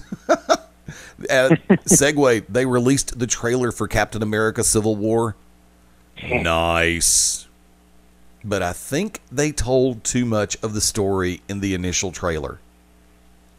Oh, no, please don't get me started on that. I have so many problems with this. Okay, we'll talk about, tell you what, let's get this one more college game out of the way. Really? Did I just say that? You did. Last time I checked, Alabama was still a 2-touchdown favorite over on the Auburn Tigers today. Yes, the game is on the Plains. Yes, it is the Iron Bowl, even though the game is no longer played in Birmingham and hasn't been for a while. That's why it was nicknamed the Iron Bowl, because Birmingham was an Iron City. Ha ha. But boy, thanks for that bit of trivia. Not a problem. It's how ass. I try. So, how well will the number 2 ranked team in the country fare against their cross-state rival, the Auburn Tigers? Robert Cosper, come on board. Let me just go ahead and piss everybody off. I'm going to tell you, on paper and common sense, I should tell you that Alabama Crimson Tide is going to kick the crap out of Auburn. But I'm an Auburn man, and I have one of those feelings, man. I got nothing to lose. We're playing at home. I don't know, man. Something's just telling me there's an upset coming, dude. I think Auburn's coming to play some football. War damn Eagle, baby. Shane Knowles. Unfortunately, as an Auburn fan, I will still pick Alabama, and I will quote a good friend of mine, Mark Wallace, who said this earlier in the week, and I could so see this happening. Auburn receives the opening kickoff, drives down, scores a touchdown, 7-0, feeling good, and then the route is on. Yeah. I hate to say that, but I could so see it happening. You know? I can't. I would love to pick up and argue with you, but I can't. Why this game is so early in the day, I don't know, but you know something? I'm perfectly okay with the 2:30 Central Time start time because I will be listening to a lot of this game on the road. Thank you, JOX FM, Jocks 1 and Jocks 2. I guess will be carrying the game. We didn't talk the line. I'm kind of surprised it's only 14.5 Bama's favor. Yeah, I know. But I'm okay with that because, you know, traditionally on a rivalry game such as Alabama-Auburn, and remember, I'm 49. I've lived through everything from punt Bama punt to wide right to 1 second later. I mean, I'll never forget that one. Which one? 1 second later? Yeah, that was I was at your house for that one. Yeah, you were. I remember Hitman was there. I was there. You had a great party going on for that. And I remember, man, Hitman and I, both Auburn guys. Man, this one's over. This is done. I remember Hitman he was going to go outside to smoke. And you guys fooled me with this at 85. I'm not falling for it again. And walks off. You know, and I went to the bathroom. I was like, screw it, game's over. And I heard everybody cheering and everything, but I didn't realize that what I thought was cheering was not cheering. It was groaning. I came back and Auburn won the game. I could not believe it. I thought you guys were lying to me. No, and it was the God's honest truth. And what's even funnier, Hitman and I are outside smoking a cigarette, and one of my neighbors is outside walking her dog, and she is wearing crimson and white, top to bottom, left to right, round the center, over the top, all of the above. Yeah. And Hitman and I are just going, we still cannot believe what happened. And my neighbor stops and goes, "What's wrong?" I said, "You are not going to believe this. Alabama tried to kick an ungodly field goal, came up a yard short, or came up in the end zone, and Auburn came back and ran that SOB the entire length of the football field with 1 second left on the clock and won the game." Her first words left me floored because I could not believe she actually said that. And I do quote, "God hates me." Well, yeah, I can't repeat on air what I said to Cindy. Cindy told me what happened, and I called that sweet young lady a liar right there to her face. You did. Then you had to go back and apologize. I will tell you, it was 2 years ago at Thanksgiving Turmoil, Peach State Wrestling Alliance, and I'll name drop him here. DeWitt Dawson, manager of the Southern Cross. Shane Marks, Casey Kincaid, wearing his wearing his Paul Bear Bryant hat out to the ring that evening, listening to the game in the car, and we've been keeping up with updates. I just got done doing a promo in the ring. I came back, and I said, what happened? He threw the hat on, didn't say a word, pissed, going out the locker room for his tag match, and then I had to read, and he was just livid. But, seeing his face, I knew something crazy had happened. That was hilarious. It was. I mean, look, I bleed Crimson Tide red, but I give all the credit in the world to Auburn for pulling that one off still at this moment in time. I can't be mad about that. I mean, I wasn't on the field. I had nothing to do with the play. I can't be mad about that. I just got to give credit to Auburn for a heads-up play. I'm not going to say it was dumb luck. I'm not going to say it was damn luck. I'm just going to say, look, they played. That's why you play the game till the final buzzer sounds.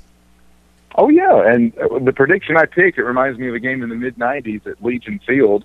They had just got their third touchdown with Thomas Bailey, if you remember that gentleman from Auburn. It went up 21-0. Auburn feeling good. They didn't score again. Bama won like 42-21. I could see that happening again. Yeah. Oh, yeah, absolutely. Anything can happen. I just think Auburn's going to show up and actually play football for the first time this season. I honestly think they will too, and that is why I've told everybody I don't care if the line's 14. It's a pick 'em in my book right now, because you can. This is the way it goes. Auburn can be undefeated. Alabama can be 0-for and find a way to win against Auburn. Absolutely. Alabama can be undefeated. Auburn can be 0-for, and Auburn can find a way to win against Alabama. Mm-hmm. I mean, they've done this for years. They've done it for years. Right. One's got a great opportunity at the national championship, and I'll be danged if the other one doesn't just cut their legs right out from under them. It really does. Well, you spoke about expectations. I mean, Bama has everything to lose, nothing to gain. If they destroy Auburn, hey, you were supposed to. If you don't, it's on you. I mean, Auburn, they've been the butt of so many jokes. If they get beat today, what's one more? They have a perfect opportunity to play spoiler. That's what I'm saying, brother. I feel it. I see it coming. I am going to agree with Herb Street, Reese, and David Pollock, especially Lee Corso this week, in one particular regard. This is the weekend where you do not play to not lose. This is the weekend you play to win. Yeah, I agree. There's a and it's kind of like whenever I see it come into play, it's like, yeah, why do you have a prevent defense? It prevents you from winning. Mm-hmm. The mindset has got to be win. Win, W-I-N, win. Especially on a day like today. Georgia's already scored. They're up 7-0. 2 minutes, 57 seconds left in the first quarter. Tell you what, let's go to the bottom of the hour break, because I got a really weird question that we're going to ask Shane on behalf of Robert Cosper when we come back. I got to hear this. This is going to be one you don't want to miss, and this will be a quick break. Hang with us. The Beyond Ringside Saturday Showcase continues right after this. This is Super Cop Dick Justice, America's favorite wrestler, American-born hero. And right now, like a stiff bear hug, you are locked into Beyond Ringside. Howdy, friends. This is the Magic City Motormouth, Fast Eddie Lane, with your invitation to join yours truly, along with Mark Mabo Bowman and the Oracle of Ominous, the Wicked Nemesis, every Sunday night, 6:30 p.m. Eastern, 3:30 p.m. Pacific, for Beyond Ringside Live. Wrestling, mixed martial arts, sports talk, and a whole lot more. Keep your eyes open on BeyondRingside.com for all of upcoming show information, and of course, catch us on social media as well. Until then, we'll see you this Sunday, 6:30 Eastern, for Beyond Ringside Live on the Beyond Ringside Radio Network. Hi, this is Shane Knowles of the Peach State Wrestling Alliance, and right now you are locked and loaded, listening live to Beyond Ringside. When planning your next party or special event, insist on the best. Full Range Entertainment is a professional entertainment company providing a full range of services. From professional disc jockeys and MCs to catering and photography, when the details of your special day must be perfect, call us first. Wedding receptions, corporate parties, school functions, birthday celebrations, and more. We also have Birmingham's largest selection of karaoke tracks available. With over 40 years combined experience, Full Range Entertainment can provide you with the talent and professionalism you need and deserve to make your next event one you'll never forget. For more information on the full range of services we offer, call 533-HITS. That's 533-HITS. Or check us out on our website at fullrangeentertainment.com.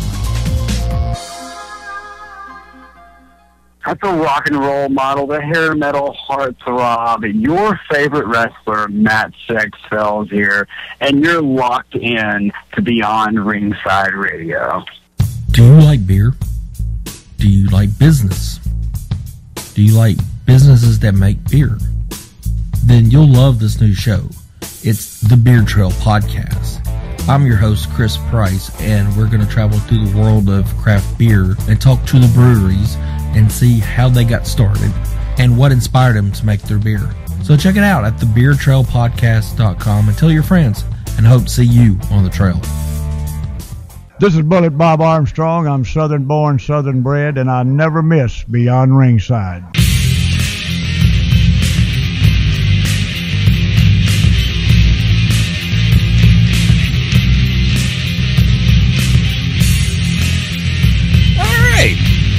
It may be the home run round. Not quite sure yet. It could be one more round. Just depends on the bar. And today, Cosper's running the bar. Bar's always open with me, brother. And I will use my favorite phrase from from Friday nights at Buffalo Wild Wings. Leave it in cash, leave it on the card, leave it on the table, leave it on the bar. It's called tipping, and it's more than just a 7-letter word. I got that Jew in me. Leave it in cash. There you go. And which I will use the other phrase. 7 letters, 2 syllables, 16 points. If you play Scrabble, forget about the double letter score. It's called tipping. I have way too many of these stuck in the repertoire. You do. I always go back to remember your bartenders and waitresses. Tip your waitresses and bartenders. You got a special one for that. Shane? I have to ask they this question. They take care of you, you take care of them. What's that? Yeah, reciprocation is a beautiful thing, and it's not just for Backpage anymore. Hi, Faith. How you doing? Oh, brother. It's hell when you run across an old friend on Backpage. Dude. I'm not kidding. I don't want to know. I'm not I'll tell you later. I'll tell you later. While you're in that group, go ahead. I was going to say I have a fun sports question for you when we get back on the air. We're actually on air. Yeah, we actually are. I thought. Welcome back. I gave you the big lead in. Hey. Bottom of the hour break. That's why you've been around Eddie too long. You've gone to that tune him out deal too. Because he was rambling, and in the ramble he brought us back live. So while he's plugging Tune In radio app, I'm in Tune Out. There you go. Yes, that works, brother. I understand.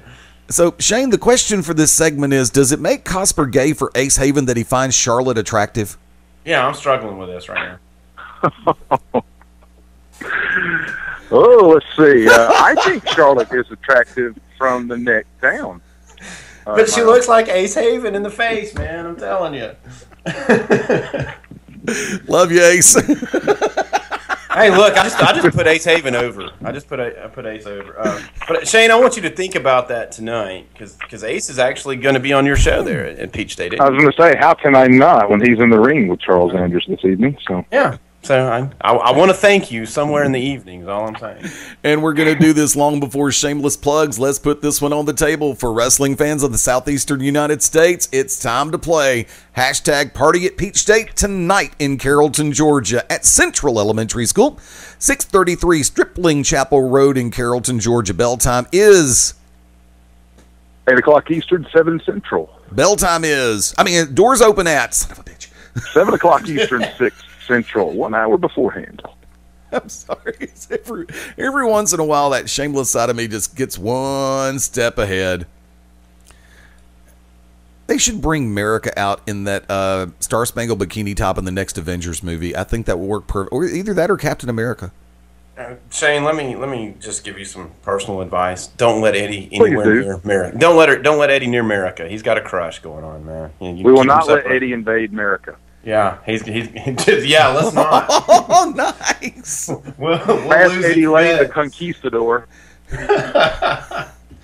And I will be the one who ends the Civil War because I like both the North and the South. But Eddie's got a crush going on. Is all I'm gonna shut up. I'm not going to deny it, but I'm just going to say shut up. All right. No Limits title will be on the line tonight as Kevin Blue defends in the rematch against the former champion P-Dog Mike Posey. Shane. Oh, yeah, Posey and Blue. A good match was had over a month ago. Blue captured the No Limits title. P-Dog looks to get it right back in his hands, around his waist. Also known as Cosper's Crush, Ace Haven with Amy Haven at ringside, along with Charles Anders, his tag team partner, hashtag trending now, taking on the combination of your feature attraction, DP3, Donnie Prime Dub III, and Britt Jackson. Shane. Rematch City, and this is an opportunity for one of these teams to get into the triple threat tag team title match, December 26th, Christmas Chaos. Next event on the books for Peach State Wrestling. It will be the tag team champions Simon Sermon and Dusty McWilliams, as well as the Beautiful Bald Besties, Beautiful Bald Besties, Michael Stevens and Zach Edwards, taking on the winner of this contest. And anybody in the audience who does something stupid during this match, I will take one of my microphones and go upside your head with it. Here. Let's not hope for a repeat. There, please, none. A match that if you listened to the To Be Determined show this past Wednesday, you had a chance to hear from the man in his own words. Iceberg, along with Jeff G. Bailey in a dog collar match against the Cowboy Dusty McWilliams. Shane? First time ever dog collar match at Peach State. Thanksgiving Turmoil, the event is appropriately named for what's going on between these two. And Jeff G. Bailey has brought back that old no pain train, kill or be killed sensibility to Iceberg. So Dusty McWilliams better have those working cowboy boots on tonight. Yeah, because the being of unspeakable horror, Iceberg, is set and ready. He smells blood, and he's probably going to try to produce a lot of Dusties tonight. Yeah, I think that's some bold booking, having Dusty set up for December, because he's going to be done tonight. Iceberg's going to kill him. From that vantage point, it comes to a head tonight. To say that it's friction, understatement. To say there's bad feelings, understatement. To say that people have been offended, understatement. Tyson Dean versus Sal Renaro in a ladder match for the personal services contract of Tyson Dean with Al Getz. Shane. You look at this, the ladder match is Sal Renaro's specialty. Tyson Dean's never been in one. He could not get the W with the legendary Jim Cornette in his corner. Can he do it by himself? No way. And our tag team partner on the show this afternoon, Mr. Shane Knowles, in the ring this evening, seconded by the Oracle of Ominous, the Architect of Intellect, the Necessary Evil. You got to start coming up with nicknames, Shane. That's all I'm going to say, because he's got you outnumbered 3-1. The Wicked. I feel like I'm being seconded by Apollo Creed. There you go. The Wicked Nemesis in his corner as Shane Knowles takes on Simon Sermon. The plan has been set for one, Mr. Sermon. All bases are covered. All we need to know is the stipulation he will choose when we set foot in the ring this evening. Anything he wants. Oh. Seriously, I'm worried about you on this. I am. You're letting Simon Sermon anything he wants. He gets to name it at bell time. Let's see if he picks the one that let's see if he covers the one that I picked earlier and went for the prediction. Go, Kaz. No, I'm gonna give Shane credit on guts. I don't know so much on this is a smart decision, but I'll give him credit for having the guts to take this on. No way I would let Simon Sermon give me the stipulation and already agree to it and not know. Forget it. No way. I'm surprised he didn't jump on it, because I'm the one who sat back and said, don't be surprised if Simon picks an evening gown match. No, I wouldn't be at all. I thought you were going to pull that one out of the hat. It's like, no. Look, Shane doesn't know my smart mouth yet. I'm trying to be nice. Wow, no way I would do that.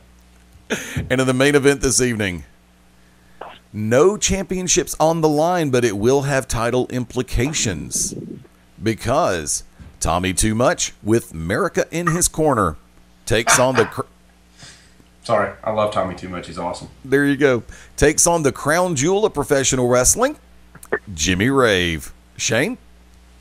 Neither man has been pinned in Peach State in quite a long time. I think you're seeing the top heel at Peach State and the top babyface. Just a good old-fashioned fight. And you spoke of title implications. Tommy Too Much wants the respect from the fans and the promotion he feels has been shorted to him. And if he is able to knock off Jimmy Rave, that puts him right in the title chase. Jimmy said he is not in right now. Cosper, your thoughts on this match? Man, I am a huge Tommy Too Much fan. I am. And that's straight up. I'm not even saying that, just putting over the bad guy, quote unquote. I like Jimmy Rave.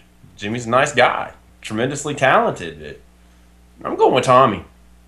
I am. I'll be curious to see. It's kind of a clash of styles here. I think Tommy, will he step up his game, Matt work-wise, to work with Jimmy Rave, or is Jimmy going to have to be prepared for every trick in the book and work a different style with Tommy too much? I'm going to go with the latter on that.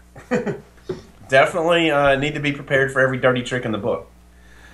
From behind the announcer's desk, the keys are very simple. For Jimmy Rave, stick with what brought you to the dance. Rave can befuddle and bedazzle without even leaving his feet. His technical expertise is on par with the greats in our industry. Jimmy Rave has had a breakout. It's almost like that breakout year all over again.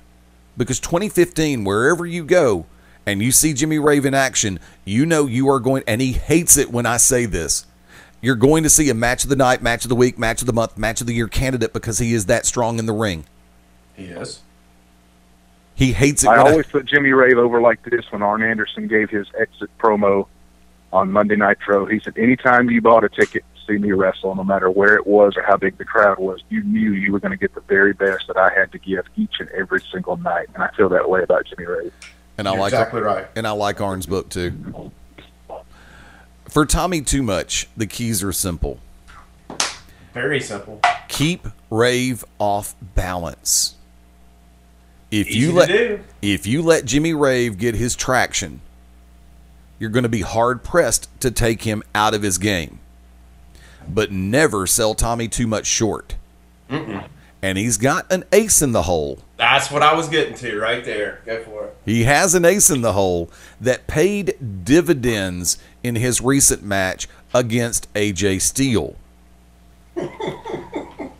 However, that's why I'm going to say I think Tommy has stepped up his game. That match with AJ was not a normal Tommy Too Much match, even though the involvement from there at that ringside, Tommy took it to AJ. I was surprised. Master game plan. Master one. Worked out perfect. However, tonight I have to ask the question, will America be the queen of clubs? With the right punch in the right place at the right time. She's good at it. Uh-huh. Or will she be the ace of diamonds? And will she step back and let Tommy Too Much shine tonight? Got it? Don't read anything into that, kids. I'm not saying that America steals Tommy Too Much's shine. That's a Smart Rage phrase when it comes to Chip Day, because everybody knows that Smart Rage steals Chip Day's shine. There, I said it. If Wicked has anything to do with it, that Pitbull America will be the Queen of Spades. Thank you for running for that one. I'm just going to go on record and tell you right now that America will kill Wick. I'm just telling you. They went out back and fought. My money's on America. My money's on America.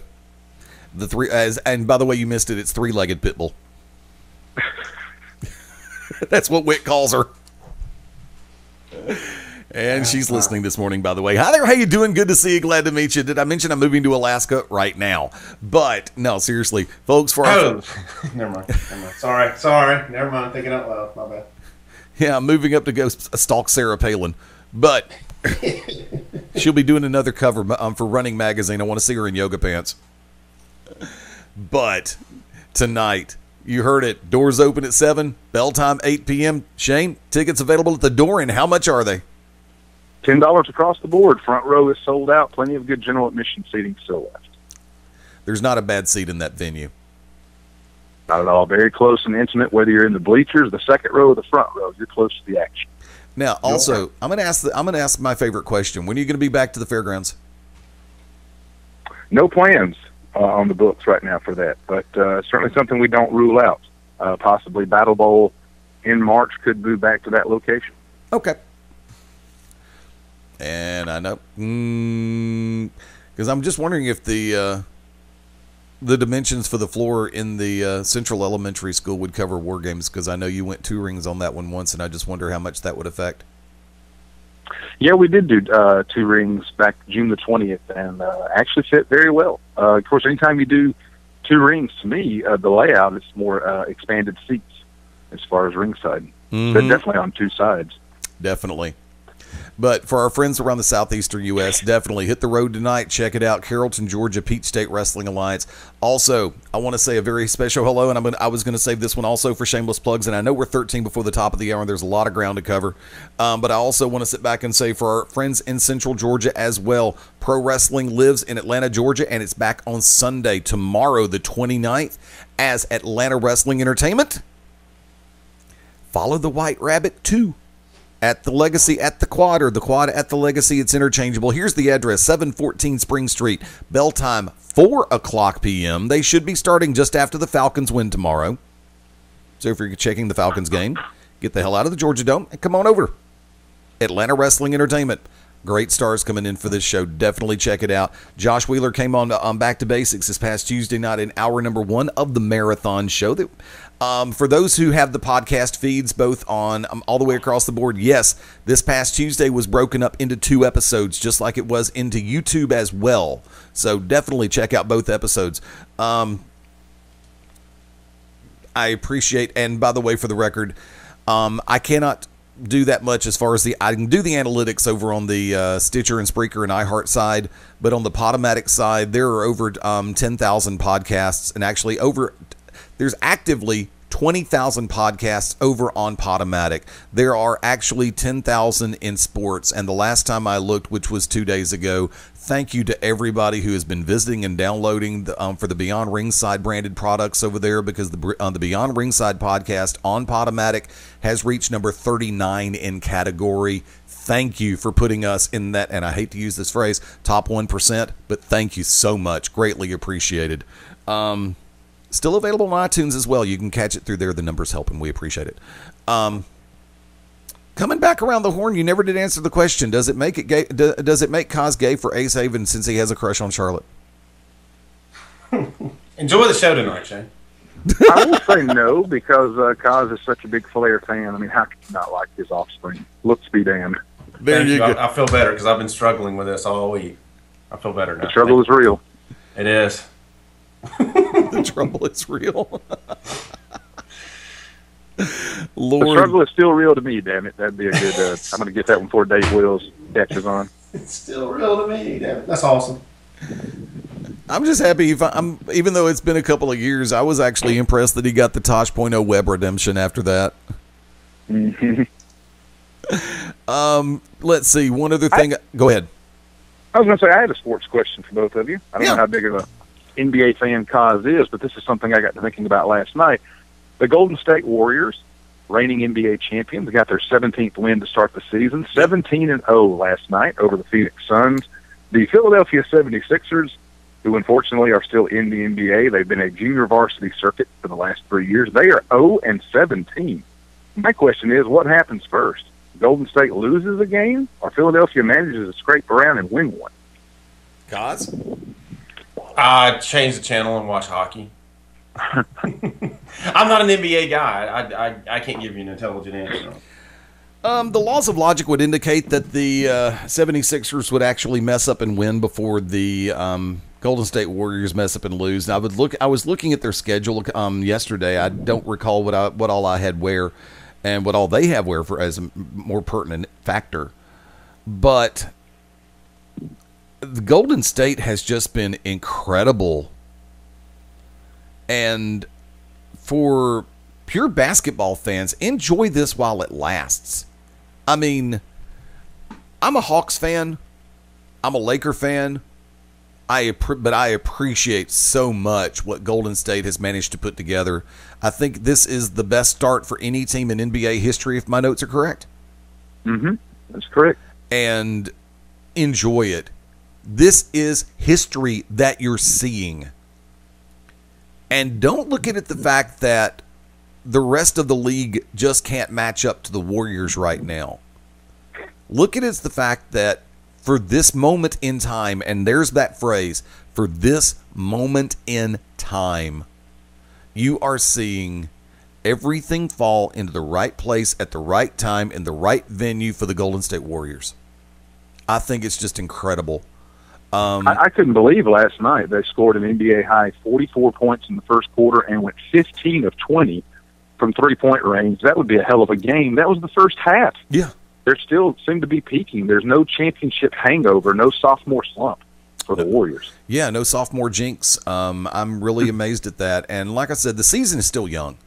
We're not even we're theoretically not even a quarter of the way into it on an 82-game run.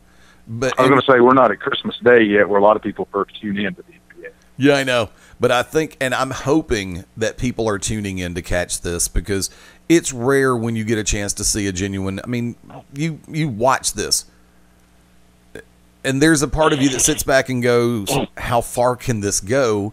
And there's another part of you that goes, how far is this going to go? It's almost like that. I'm going to bring it up. Ronda Rousey, Mike Tyson, who's going to be the one to knock him off the pedestal? And will they get right? Man. Go ahead. Yeah, and you look at the all-time record, the 72 wins at all-time by the 1996 Chicago Bulls. That's something Golden State doesn't want to hear about, but I think if you're floating around that territory come February or March, you should make a push for it. All-time greatness. As we are speaking of the word greatness, I brought this up Tuesday on Back to Basics. I'm going to go and lay this one back out there all over again, cause we're going full scale on this discussion. We're going to make it quick because, like I said, we're at 7 before the top of the hour, and I want to get everybody's perspective on it. I believe that LeBron Jordan said it beautifully the other night when he was being interviewed. We have the media and the culture now has a propensity to want to compare the greats as opposed to just appreciating the greatness that is occurring, loosely translated quote. Kaz, your thoughts on that? Do we spend too much time comparing than admiring? Excuse me. Yeah. Comparing than appreciating is the word I should use. Yes, absolutely. Enjoy it as it happens. Same way you did when the greatness that you're comparing it to, just like Jordan, you enjoyed the ride that Jordan took you on. Enjoy the one that LeBron's taking you on, as opposed to comparing him to Jordan, because it's goes back, makes me think. I'll segue to wrestling here.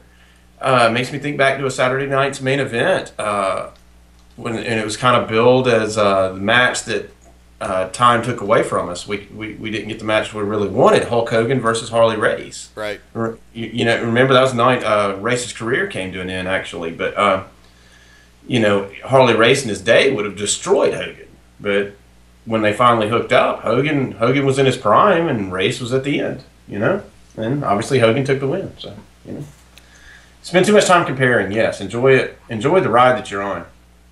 Shane Knowles.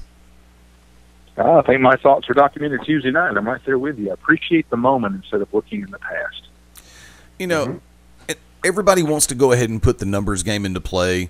Well, Jordan has this many and never lost. So what? Michael Jordan is one of the greatest players to ever play the game of basketball. I will never say he is the greatest player to ever play the game of basketball because there are so many other different facets of the game. And, I mean, look, I'm a Laker fan, but I haven't been a Kobe fan for a couple of years now. I still bleed Laker gold, but I'm not a huge Kobe fan. Now, I am hoping that he can make a full recovery and get his game back in order and become the ball hog everybody knows and loves him to be. But by the same time, I hope this is his last year and go riding off into the sunset. But as far as it goes, hey, look, Bill Russell had 11 rings, all with the same company, with the same Celtics. Let's put that in proper perspective.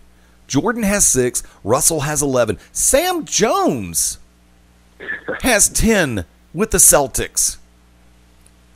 And then you've got others like K.C. Jones, Tommy Heinsohn, Tom Sanders, John Havlicek, all with 8 rings.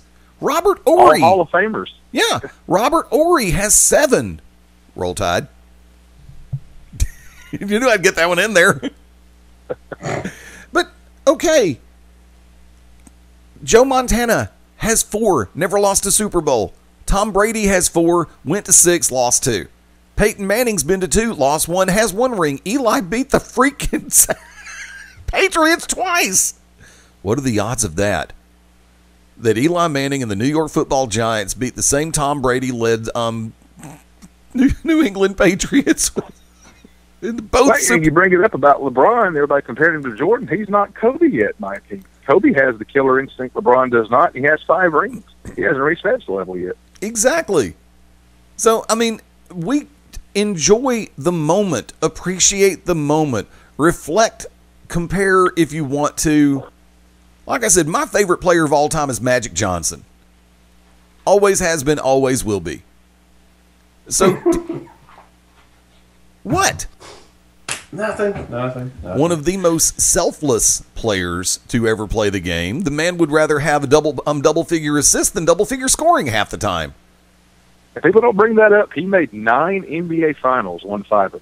And boy, did he have some teams to go through, like Philadelphia and Boston back in the day. Exactly. I mean, the Lakers-Celtics wars of the 80s? Yes, definitely.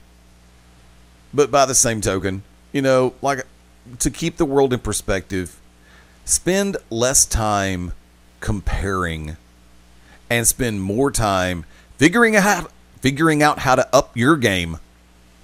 Because the biggest thing you always have to worry about is up yours. Plain and simple. That should be your goal. Up yours. One way or the other. Need I say more? Let's take it around the horn. Last call, so to speak. Shameless plugs to follow. What's on the brain? Robert Cosper. I don't have a lot. I'm debating whether I'm going to pack up and go to Peach State tonight. It's a heck of a big card. I kind of want to see it. I'll say go watch it, but then I'm struggling with the Iron Ball. I don't know. I have a DVR and I'm not afraid to use it. I have a radio and I will be using it. Well, either way, Shane, bring that DVD. And for the record, if I'm driving, then I will be listening to Eli Gold and not Rob Bramlett. Yeah, if I go, I'm riding with you and Smitky, so I'm outnumbered the whole way. You know, Smitky's a Florida guy, you're a Bama guy. Then how are you outnumbered? Because you both will be cheering against my wonderful Auburn Tigers.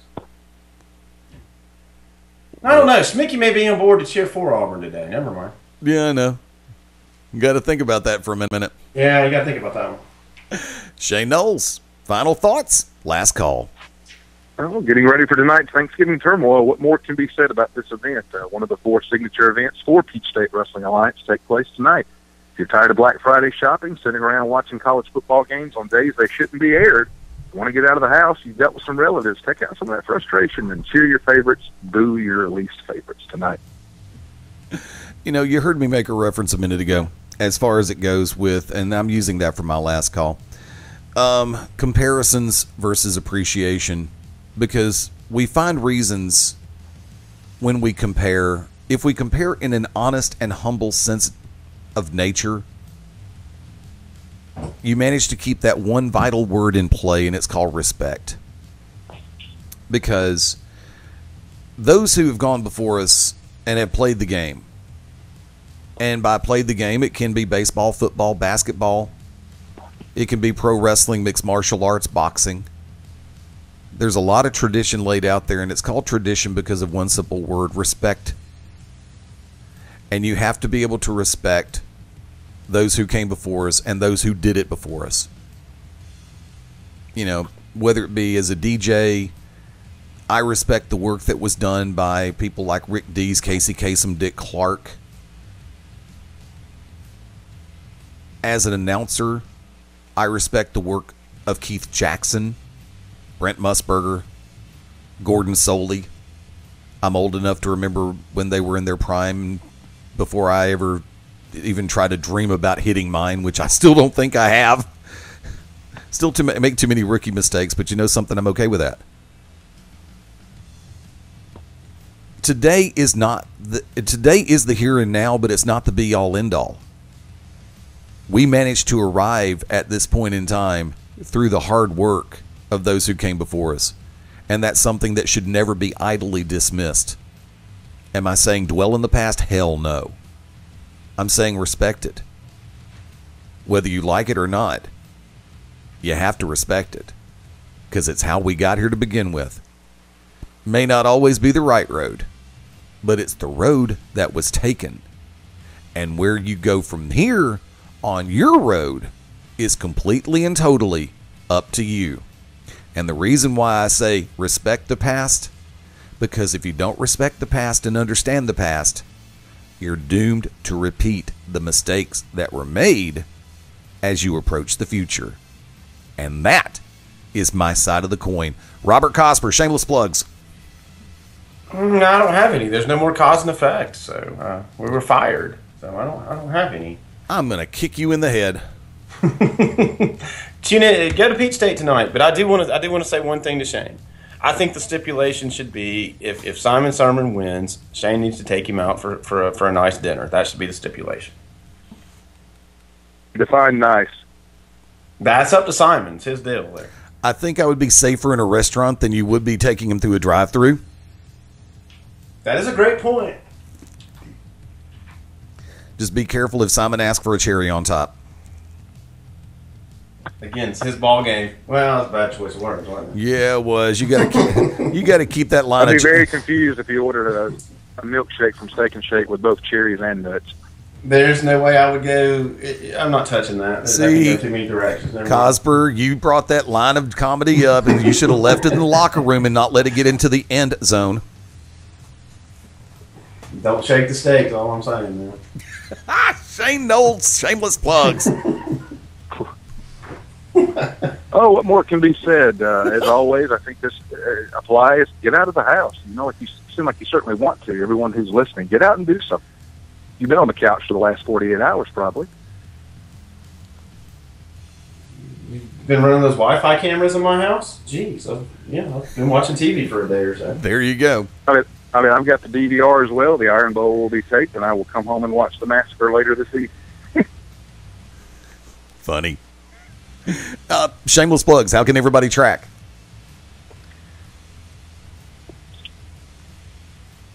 Track what? Did I lose him on that one? Oh, I thought you said cause. My apologies. No, Shane, shameless plugs. So you can check out PeachStateWrestlingAlliance.com, as well as email us at pwafanbase@yahoo.com. Check us out on Twitter at TheRealPWA. If you'd like to reach me personally, at ShaneKnowles@gmail.com. Folks, here's the rundown. The trifecta is back in play tomorrow, November the 29th, 2015. Beyond Ringside Live going for it at 6:30 p.m. Eastern, 5:30 Central. Wrestle Rage Radio with Smart Rage and Stan returns tomorrow at 9 p.m. Eastern, 8 p.m. Central. And the brand new episode of the Midnight Black Mass at 11 p.m. Eastern, 8 p.m. Central, 10, 8 Pacific time. Every once in a while, my math skills. That's what I get for hanging out with a girl who went to Midfield High School. Hi, Cindy. How you doing? Good to see you. Glad to run away from you. She's a better shot than I am. I got to be careful. At Beyond Ringside on Twitter, Facebook.com/Beyond Ringside Live, and of course, BeyondRingside.com, the home for all things. Thank you to everybody who came out to Buffalo Wild Wings in Alabaster last night. Greatly appreciated. Had some really cool singers. Brandon, Bobby, Mindy, great to see everybody last night. Paul, thank you for coming. So many people I want to say thank you to. To my cousin Bill, who is recovering right now from an infection in his calf, had spent the last couple of days, including Thanksgiving and his birthday, in the hospital. Oh. Yeah, that's my thoughts and prayers definitely with the family. And Bill, once again, thoughts and prayers with you and Debbie going through this, and I hope you get it back home, and I hope you get back up on both wheels in no time flat. Thanksgiving, family, priceless. And no, I didn't take any pictures of the food that was on my plate. I figured enough people are going to be posting those and stupid cat pictures that I'm perfectly safe in just posting a picture of me going, okay. At Fast Eddie Lane, LAYNE on Twitter and Instagram, and my home on the web is Fast Eddie Lane, LAYNE.com. Join us 1 week from today. We're back at it right here, the Saturday Showcase and the Shooters Gallery for the man from the Peach State, Shane Knowles. Thank you so much for listening in all avenues that you could to Beyond Ringside. Thank you, Eddie, for what you do for not only pro wrestling, boxing, mixed martial arts, sports, and entertainment. For the cause, Robert Cosper. I'm over and out, brother. I am the Magic City Motor Mouth, Fast Eddie Lane, saying until next time. Adios, das vidania, hasta luego, auf Wiedersehen, ciao, sayonara, adieu, arrivederci, farewell, abasinio, au revoir, and until we meet again, aloha means bye-bye. Join us right here next time as we all go Beyond Ringside. I'll be back in a week. I got to buy some new targets, which that means for right now, the Shooters Gallery is now closed. Bye for now.